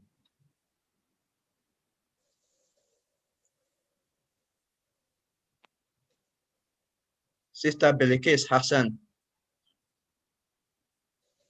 Okay. If I'll go to the chat, then they're probably not with their camera because I've unmuted them, but they're not speaking. So another question is that this is probably like, I'm not sure if they've written it properly, but they said that how can you handle somebody who has gone through divorce? This is a man, has gone through divorce and has cost him a lot of anger, which is affecting. Okay, I think the question is, a man has divorced, is costing him a lot of anger and is affecting his ongoing relationship, maybe trying to remarry, I guess what they're trying to ask. So how do you handle such a person? Yeah, he needs therapy. He needs therapy. He needs counseling. And this counseling is going to help him a lot to be able to get over it. People have different ways of reacting to matters of separation and divorce. He may be very angry, he may be very disappointed, and he may not even trust women again. But we need to ensure that he gets over it before he marries another woman. For some men, they start getting over it, and for some other woman. Any woman that's going to marry that kind of a man, we have to really understand his situation. And she has to make up her mind to be able to cope with the anger that the man is still going through. So, in my own opinion, they should both go hand in hand. He should marry somebody else, and we should continue to counsel him. You understand? Because if we say he should not marry yet, we don't know how long this problem will last. Yeah. And if he has another wife, it's possible that other wife can assist him to get over it. It all depends on if we are able to find a woman that can be understanding enough of his problem. And let the man also take it easy. Let people counsel him. He can go through therapy for 2 months, 3 months. He will get well, inshallah. Inshallah, inshallah. So there's another question, and I think this is very, very relevant because when it comes to divorce, obviously, and I think this is one of the reasons why some other people of religion or even some Muslims even generally, they say Islam is discriminatory against women. So the questioner is asking that in a woman that is unhappy in a marriage, the love is not there anymore. They're just living as an individual. They're living individual lives under the same roof. There's no share of any bond or relationship. So they're not asking that. Is it advisable for the woman or the wife to seek a divorce in that situation? Sure. Don't people know that the Sharia has provision for a woman to ask for divorce? That is called kul'u. That is, she can redeem herself from the marriage. And it is very easy. It's even much easier. And I want to stress here that people should understand that Sharia favors women even much more than men sometimes, although there's a balance. But the Sharia did not neglect women at all. In such a case, if a woman is living an unfulfilled marriage or the marriage is not working, but she doesn't love her husband again, that's all she needs to say in the Sharia. If they married as Muslims and there's Sharia court around, it is much easier. But for the other conventional court system, it may take a long time. They want to prove a lot of things. But I still believe very well that even the conventional court, customary court and the rest, I'm sure they can still treat this matter. Even without the matter getting to the court, it can still be resolved within the masjid, within the house. And how should the woman go about it? the woman should return the dowry that the man paid on her. If the dowry is 20 pounds or 100 pounds, for instance, the woman should return it to him to emancipate herself. If it is possible, let there be people who witness the return of that dowry. She should just send it to his account. He will see the alert, and then it is witnessed by people that she has already done that. There are processes actually, so that the man will not deny it. There are processes. Where there is Sharia, the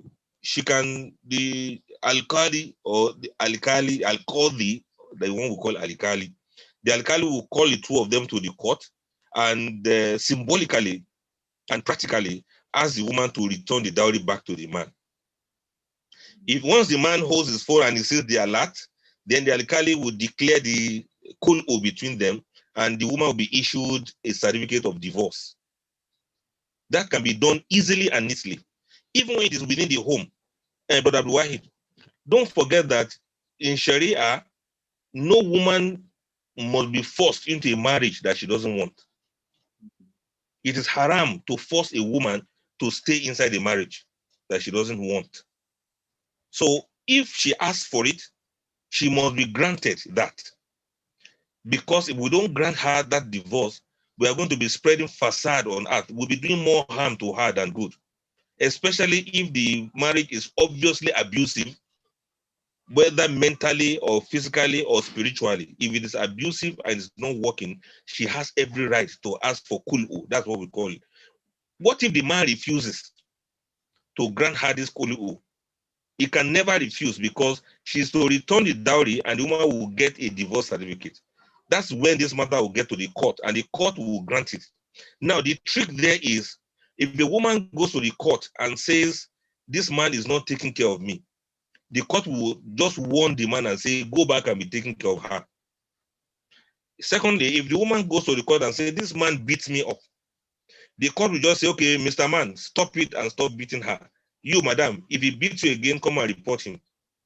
But if the woman says, I don't love him again, I don't love him anymore, there's nothing the court can do about it. They cannot impose him on her, and they cannot force her to stay in a relationship that she doesn't love and trust the man again. So the court will have to grant her that divorce.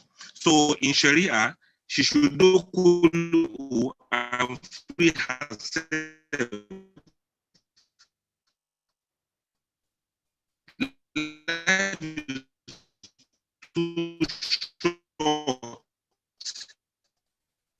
If the marriage is not working, you move on with your life, marry somebody else. Marriage ibadah. And if you are not able to do that, each other to hellfire, may Allah save us from. And we must be honest with ourselves to what are not together. You cannot bind what does not cling.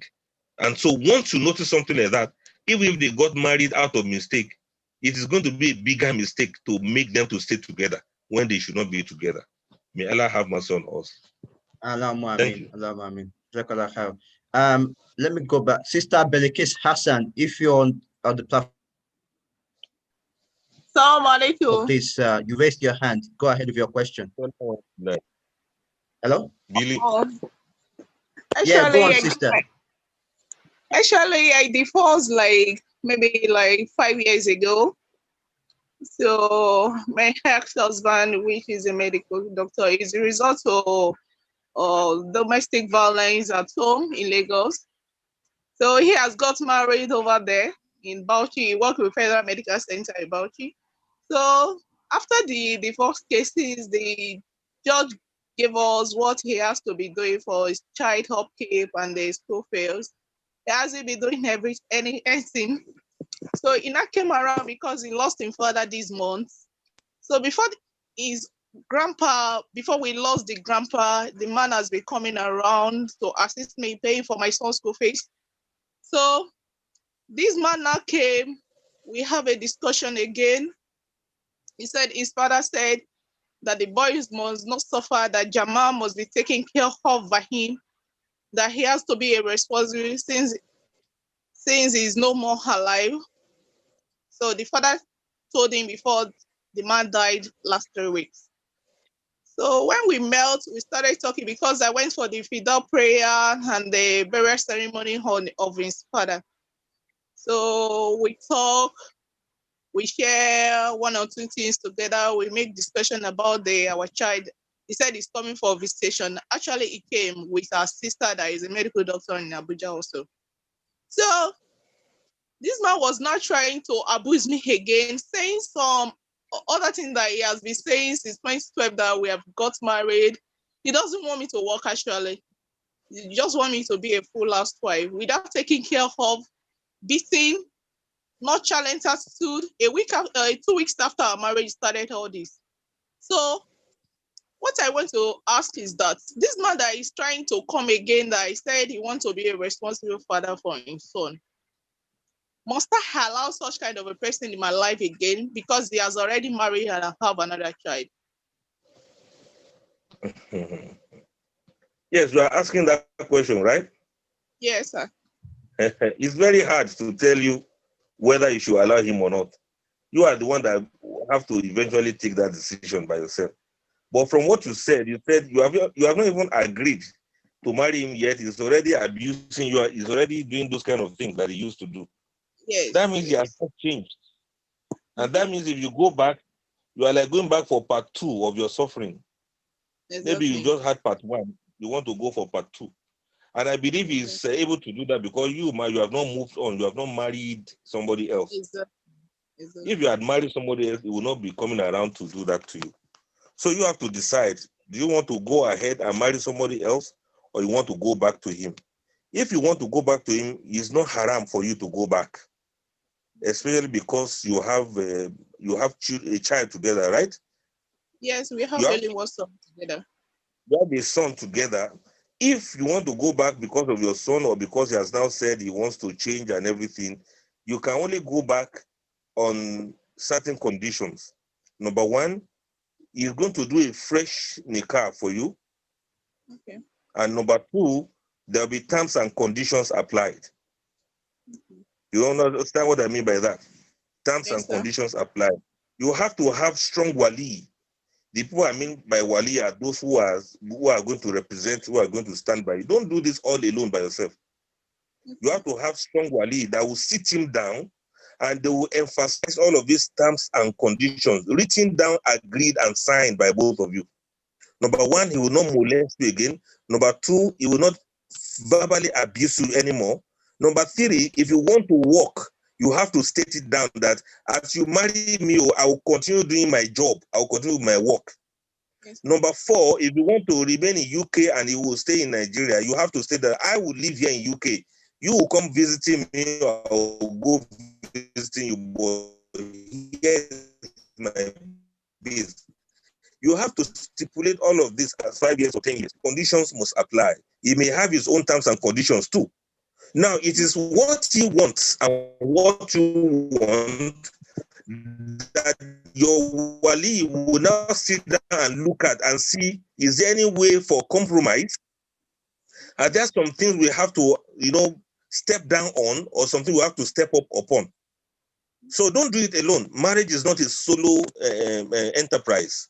You have to carry your walis along, carry scholars along, carry those who are learned, those who are concerned within your community, carry them along. Let them sit the man down. If he's not there with you in the UK, wherever he is, they should sit him down and they should talk to him. With the technology now, both of you can discuss. Terms and conditions apply, like I say. Once that is spelled out, then you can go back to him. But mind you, you did kulu the other time, that you redeemed yourself from him the other time. If everything degenerates again and it still doesn't work, you can always still opt out again. It is not compulsory that you say, because this happened the other time, I don't want it to happen again. You now stay and you get abused. It is not acceptable. If you see that the man is not a man for you, he has not changed his life, please don't stay and kill yourself. The maxim of Sharia is don't kill yourself, don't kill somebody else, and don't allow somebody to kill you. Or let me say, don't oppress yourself, don't oppress somebody else, and don't allow somebody to oppress you. If you can follow these three maxims, then you are going to have a better life. But be careful, terms and conditions apply. But my submission is that it's not haram for you to go back. Honestly, you are allowed and permitted to go back to him. Jazakallah khairan. Wa iyyakum. Thank you, Bill. Yeah, just for time purposes, I'll probably just take 3 more questions. If you could answer them as concise as possible, please. So I can see somebody posted a question about which has been answered already. TechnoSpark 4, that question has been answered already. Then also there was a person that asked about the protocol of going through the vote. That would take a lot of time. I would advise you seek guidance from your local scholars. And so there's a question about are women allowed to throw sand into their father's grave at burial? It's not haram in Islam, but it's not the custom that we are used to. But if that is what is done in your area, that's called urf, custom of an area. If that is what's usually done, it is not haram for a person to do so. You can do so if it is what is done in your place, to pour sand, those kind of things that they do. Sometimes it assists in you letting go, if that is what is usually done in your custom. I don't have any proof to say that it is haram. And in my own opinion, I don't think it is haram. But people should do whatever is appropriate in their custom with that regard, within the limit of whatever is reasonable. But not to make it to be so ritualized that it now becomes something else. Everybody should maintain middle course in everything, inshallah. Yeah, then also the question about someone asking at their father, when their father died, they were told not to cry. I believe that's already been answered. Again, in Islam, the Sheikh already answered, it's 3 days and we are allowed to cry. The only length beyond that is a woman that her husband died, which she has to go through the Ida period.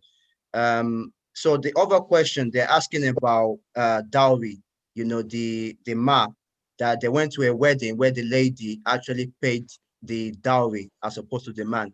So they're asking that, is this, what is the Islamic view on that in terms of dowry? Sorry, the dowry of what? The man at the nikah, the mahar.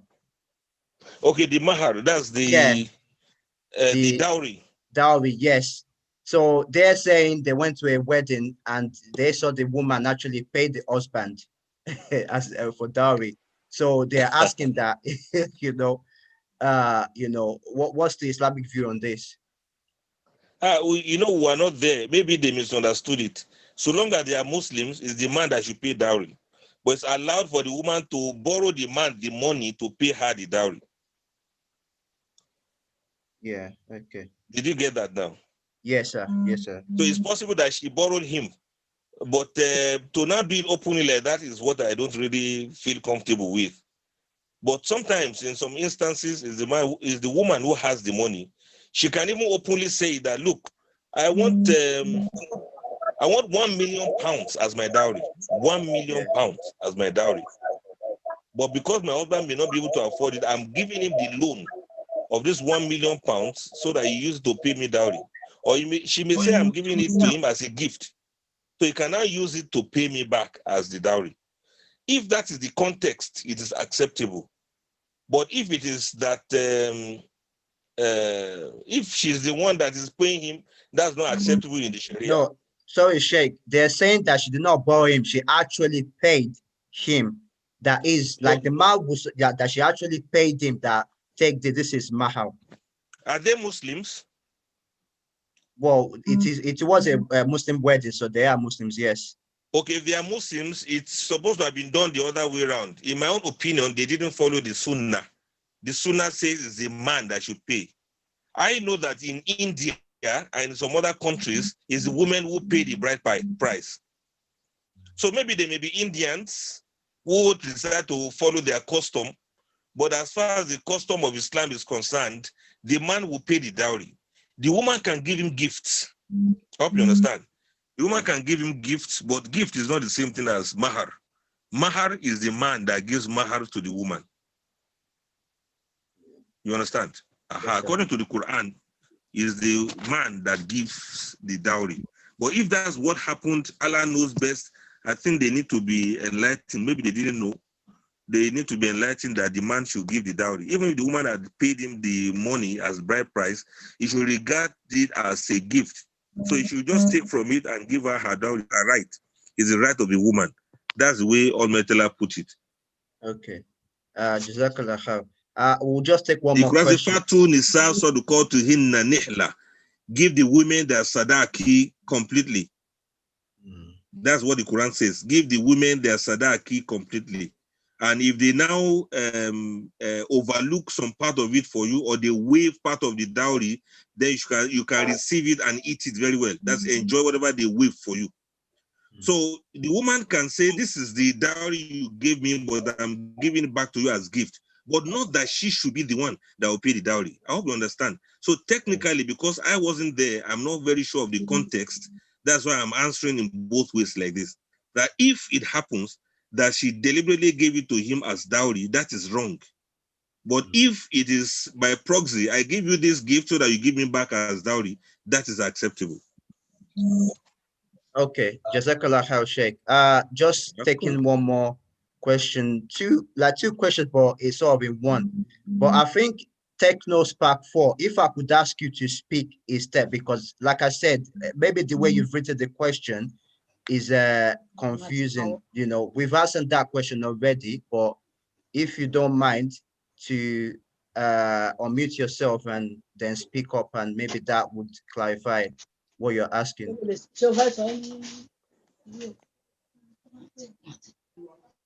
I'm okay. Assalamu alaikum. Wa alaikum assalam wa rahmatullahi wa barakatuh. You go with someone who's hello. So wait, move back.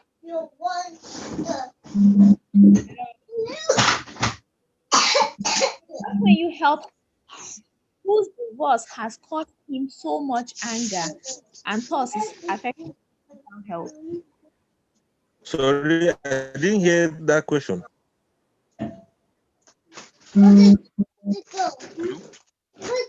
I think, Sheikh, what the our sister is asking, which I believe is exactly what was, so maybe you were not on the platform then.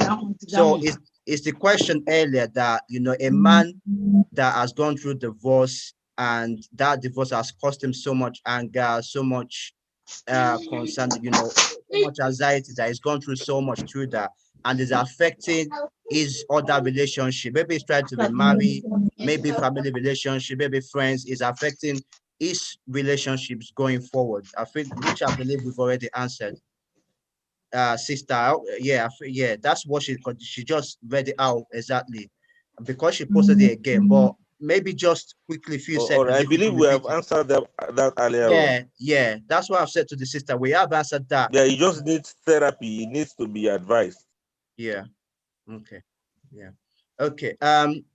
So big questions that keep coming in, but unfortunately, because of the time, you know, we don't have time. But I will just take this one last one. So there was a question earlier as well, and I believe we've already touched on that, about a widow that, you know, a woman is trying to remarry again, but it's not forthcoming. She's finding it difficult.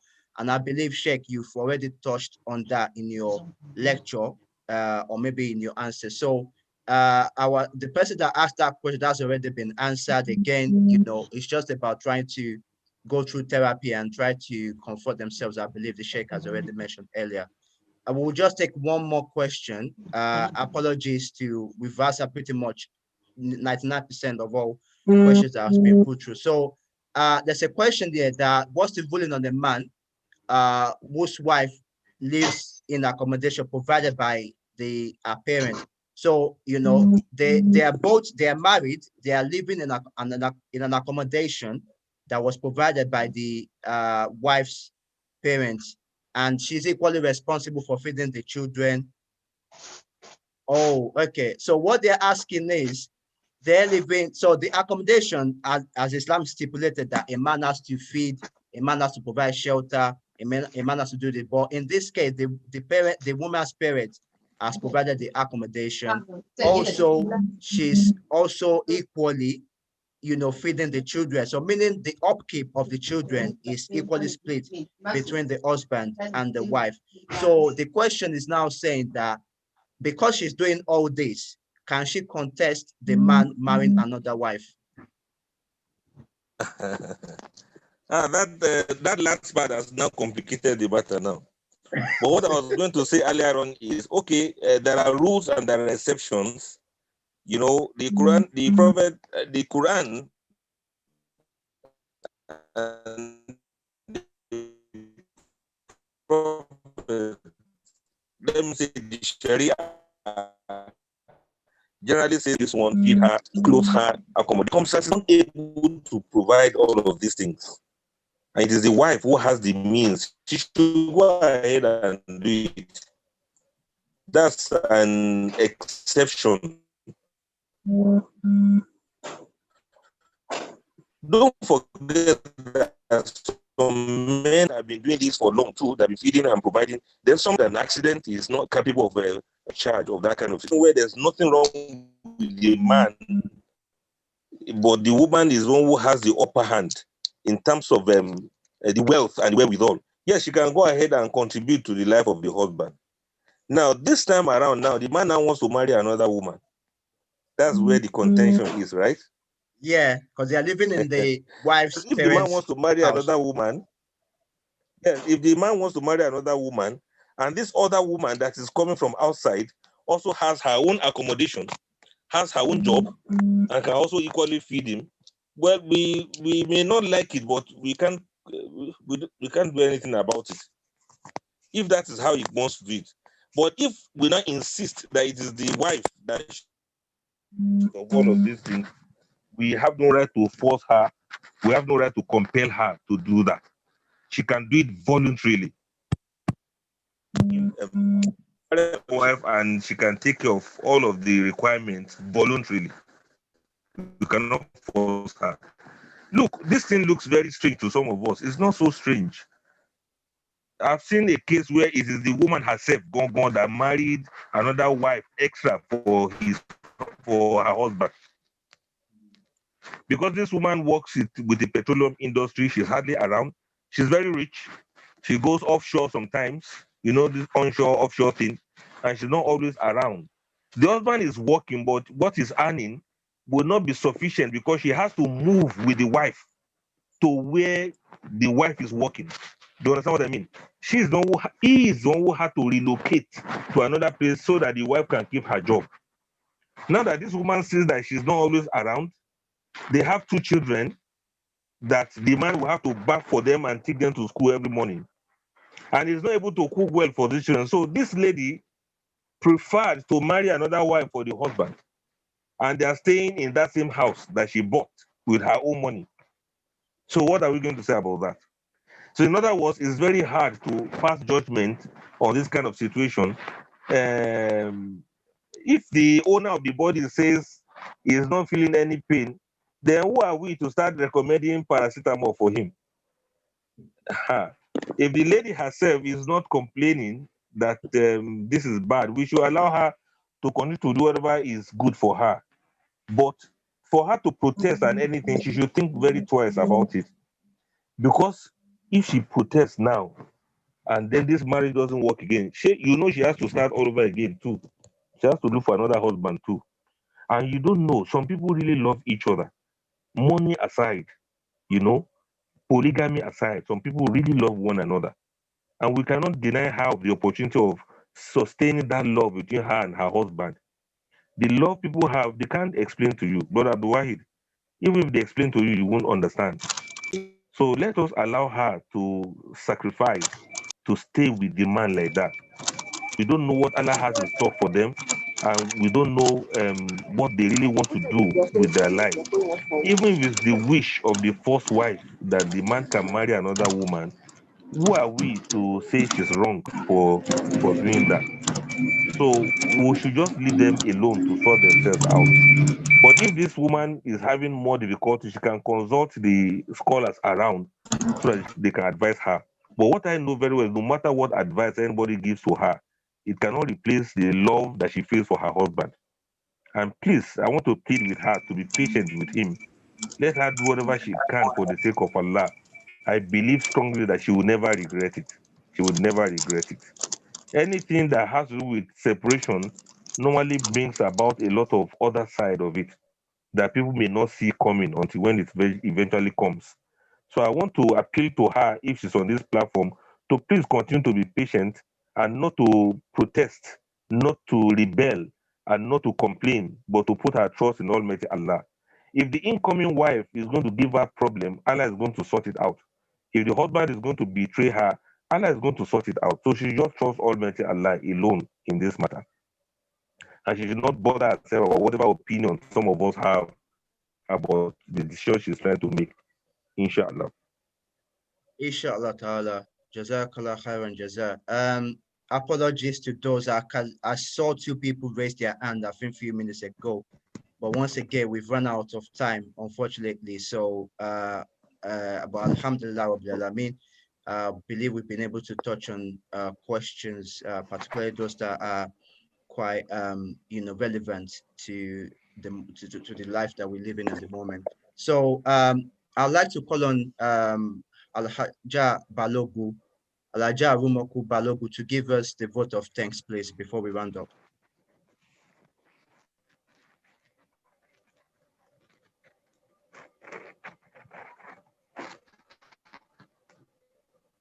Alhaja Aziza Rumoku Balogu, vote of thanks, please.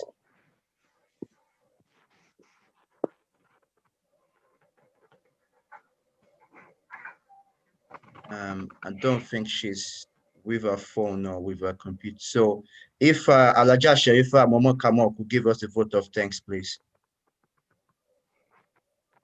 Hello, assalamu alaikum.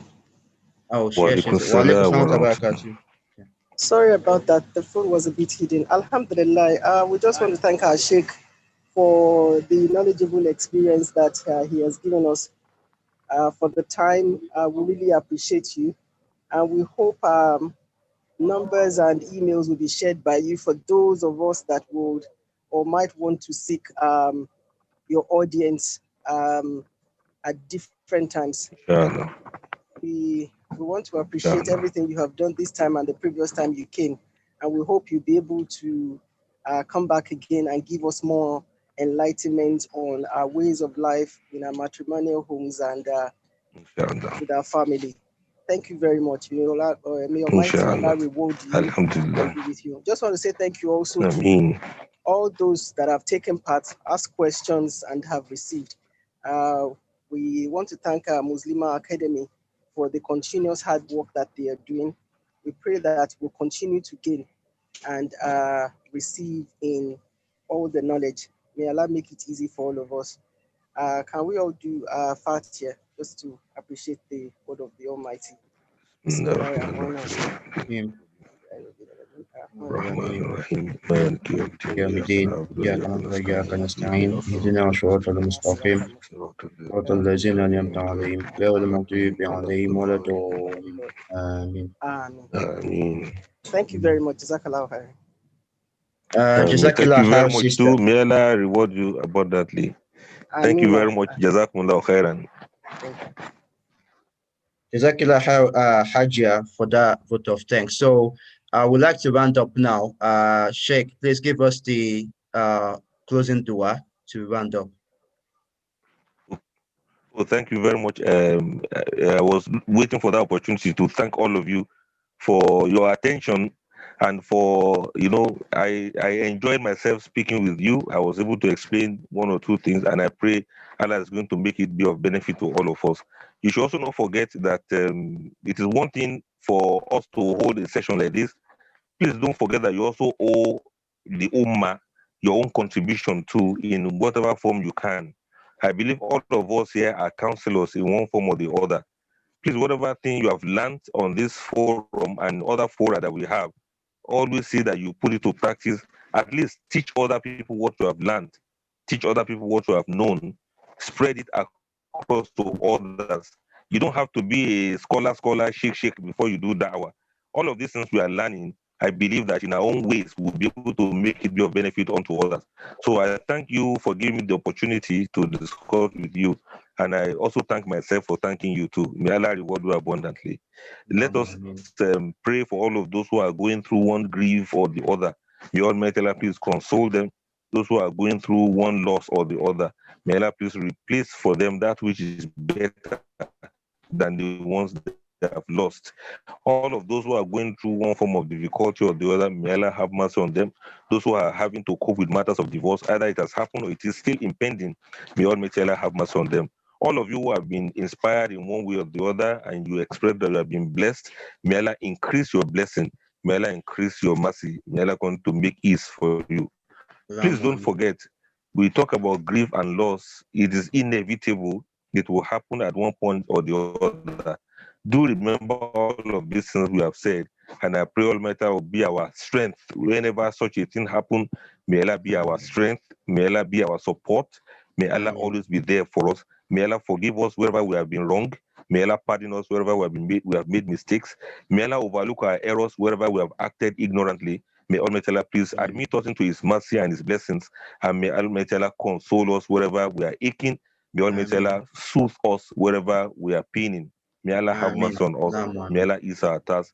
All of us will have different petitions before Allah in one form or the other. We commit all of our wants, our needs, our requests into the hands of Allah. May Almighty Allah please answer our prayers. May Allah look at the blessing of this time, the blessing of this moment, the fact that Allah is with us all through our lives. May Almighty Allah always be there for us, and may Allah never desert us. May Allah make our tasks be easy for us and grant us ease and success in all that we do. Everything we lay our hands upon, may Allah grant us success in it all. Whatever evil we know and the ones that we don't know, may Allah remove us from evil, and may Allah remove evil from us. May Allah continue to guide us right in all we do. ولا حول ولا قوة إلا بالله العلي العظيم. ربنا عليك توكلنا وإليك أنبنا وإليك المصير. سبحانك اللهم وبحمدك نشهد أن لا إله إلا أنت نستغفرك ونتوب إليك. سبحان ربك رب العزة عما يصفون والسلام على المرسلين والحمد لله رب العالمين. السلام عليكم ورحمة الله.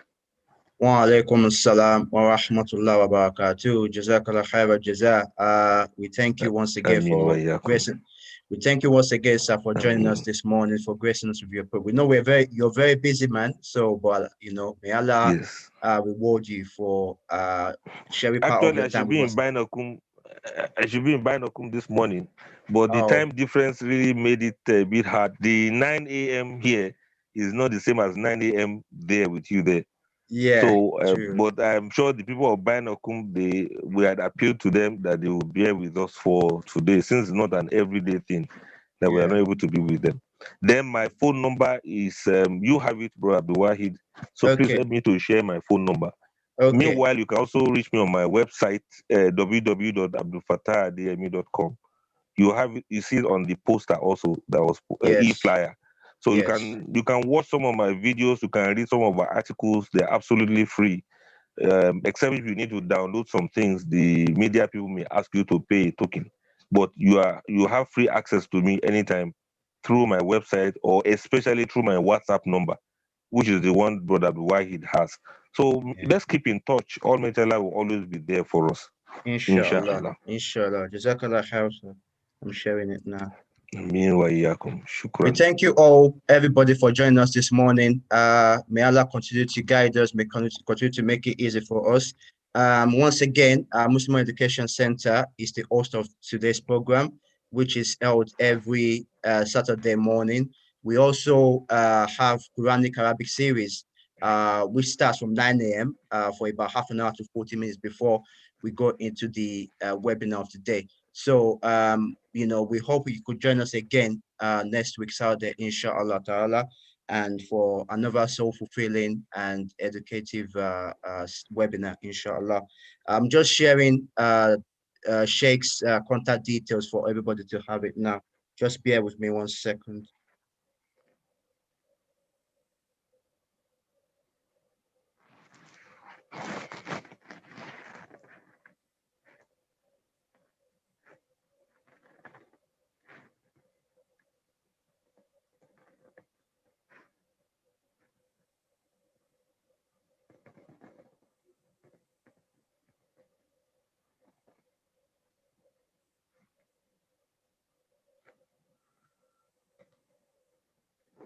Yeah, so Sheikh's contact details have been shared in the chat.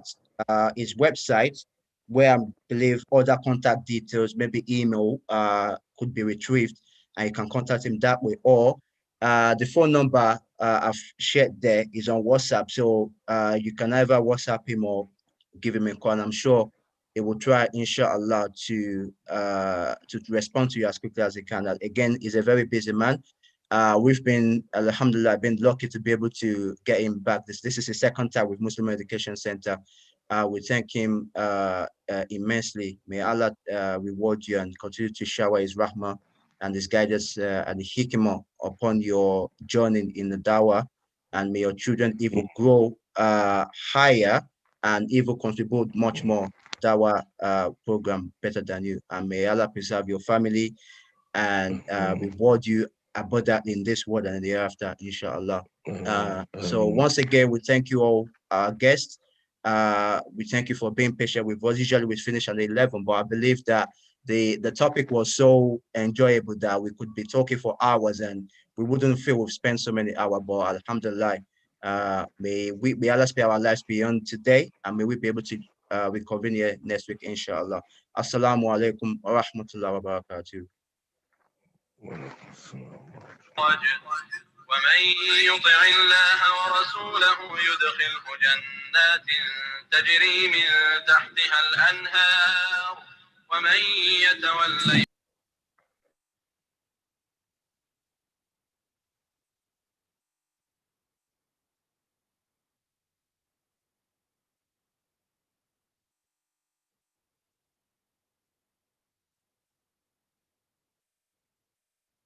فتحا قريبا ومغانم كثيرة يأخذونها وكان الله عزيزا حكيما وعدكم الله مغانم كثيرة تأخذونها فعجل لكم هذه وكف أيدي الناس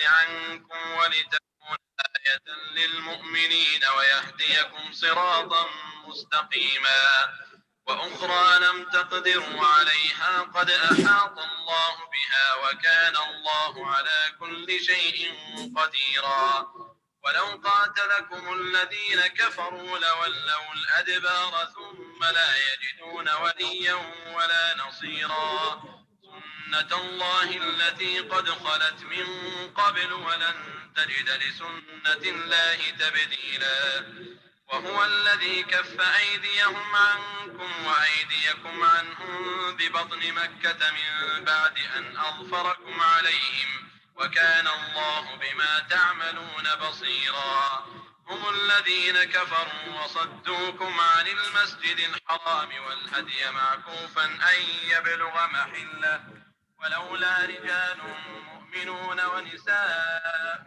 مؤمنات لم تعلموهم أن تطؤوهم فتصيبكم منهم معرة بغير علم ليدخل الله في رحمته من يشاء لو تزيلوا لعذبنا الذين كفروا منهم عذابا أليما إذ جعل الذين كفروا في قلوبهم الحمية حمية الجاهلية فأنزل الله سكينته على رسوله وعلى المؤمنين وألزمهم كلمة التقوى وكانوا أحق بها وأهلها وكان الله بكل شيء عليما لقد صدق الله رسوله الرؤيا بالحق لتدخلن المسجد الحرام إن شاء الله آمنين محلقين رؤوسكم ومقصرين لا تخافون فعلم ما لم تعلموا فجعل من دون ذلك فتحا قريبا والذي أرسل رسوله بالهدى ودين الحق ليظهره على الدين كله وكفى بالله شهيدا محمد رسول الله والذين معه أشداء على الكفار رحماء بينهم تراهم ركعا تراهم ركعا سجدا يبتغون فضلا من الله ورضوانا سيماهم في وجوههم من أثر السجود ذلك مثلهم في التوراة ومثلهم في الإنجيل كزرع أخرج شطأه فاستغلظ فاستوى على سوقه يعجب الزراع ليغيظ بهم الكفار وعد الله الذين آمنوا وعملوا الصالحات منهم مغفرة وأجرا عظيما.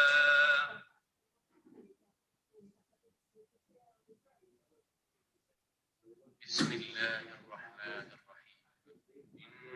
إنا فتحنا لك فتحا مبينا ليغفر لك الله ما تقدم من ذنبك وما تأخر ويتم نعمته عليك ويهديك صراطا مستقيما وينصرك الله نصرا عزيزا الذي أنزل السكينة في قلوب المؤمنين ليزدادوا إيمانا مع إيمانهم ولله جنود السماوات والأرض وكان الله عليما حكيما ليدخل المؤمنين والمؤمنات جنات تجري من تحتها الأنهار خالدين فيها ويكفر عنهم سيئاتهم وكان ذلك عند الله فوزا عظيما ويعذب المنافقين والمنافقات والمشركين والمشركات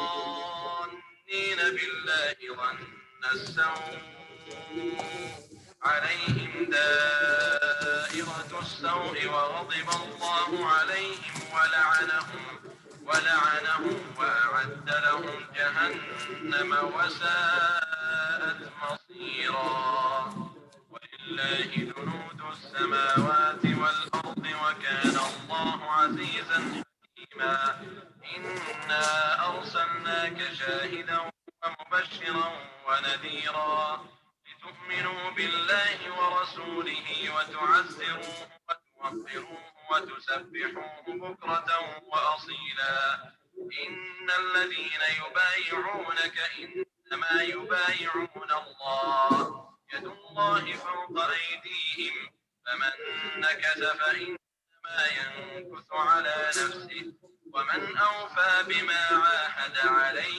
الله فسيؤتيه أجرا عظيما سيقول لك المخلفون من الأعراب شغلتنا أموالنا وأهلنا فاستغفر لنا يقولون بألسنتهم ما ليس في قلوبهم قل فمن يملك لكم من الله شيئا إن أراد بكم ضرا أو أراد بكم نفعا بل كان الله بما تعملون خبيرا بل ظننتم أن لن ينقلب الرسول والمؤمنون إلى أهليهم أبدا وزين ذلك في قلوبكم وظننتم ظن السوء وكنتم قوما بورا ومن لم يؤمن بالله ورسوله فإنا أعتدنا للكافرين سعيرا ولله ملك السماوات والأرض يغفر لمن يشاء ويعذب من يشاء وكان الله غفورا رحيما سيقول المخلفون إذا انطلقتم إلى مغانم لتأخذوها ذرونا نتبعكم يريدون أن يبدلوا كلام الله قل لن تتبعونا كذلكم قال الله من قبل فسيقولون بل تحسدوننا بل كانوا لا يفقهون إلا قليلا قل للمخلفين من الأعراب ستدعون إلى قوم أولي بأس شديد تقاتلونهم أو يسلمون فإن تطيعوا يؤتكم الله أجرا حسنا وإن تتولوا يعذبكم عذابا أليما. ليس على الأعمى حرج ولا على الأعرج حرج ولا على المريض حرج، ومن يطع الله ورسوله يدخله جنات تجري من تحتها الأنهار، ومن يتولى يعذبه عذابا أليما. لقد رضي الله عن المؤمنين إذ يبايعونك تحت الشجرة فعلم ما في قلوبهم فأنزل السكينة عليهم وأثابهم فتحا قريبا ومغانم كثيرة يأخذونها وكان الله عزيزا حكيما. وعدكم الله مغانم كثيرة تأخذونها فعجل لكم هذه وكف أيدي الناس عنكم ولتكون آية للمؤمنين ويهديكم صراطا مستقيما. وأخرى لم تقدروا عليها قد أحاط الله بها وكان الله على كل شيء قديرا. ولو قاتلكم الذين كفروا لولوا الأدبار ثم لا يجدون وليا ولا نصيرا. سنة الله التي قد خلت من قبل ولن تجد لسنة الله تبديلا. وهو الذي كف أيديهم عنكم وأيديكم عنهم ببطن مكة من بعد أن أظفركم عليهم وكان الله بما تعملون بصيرا. هم الذين كفروا وصدوكم عن المسجد الحرام والهدي معكوفا أن يبلغ محله ولولا رجال مؤمنون ونساء مؤمنات لم تعلموهم أن تطؤوهم فتصيبكم منهم معرة بغير علم ليدخل الله في رحمته من يشاء. لو تزينوا لعذبنا الذين كفروا منهم عذابا أليما. إذ جعل الذين كفروا في قلوبهم الحمية حمية الجاهلية فأنزل الله سكينته على رسوله وعلى المؤمنين وألزمهم كلمة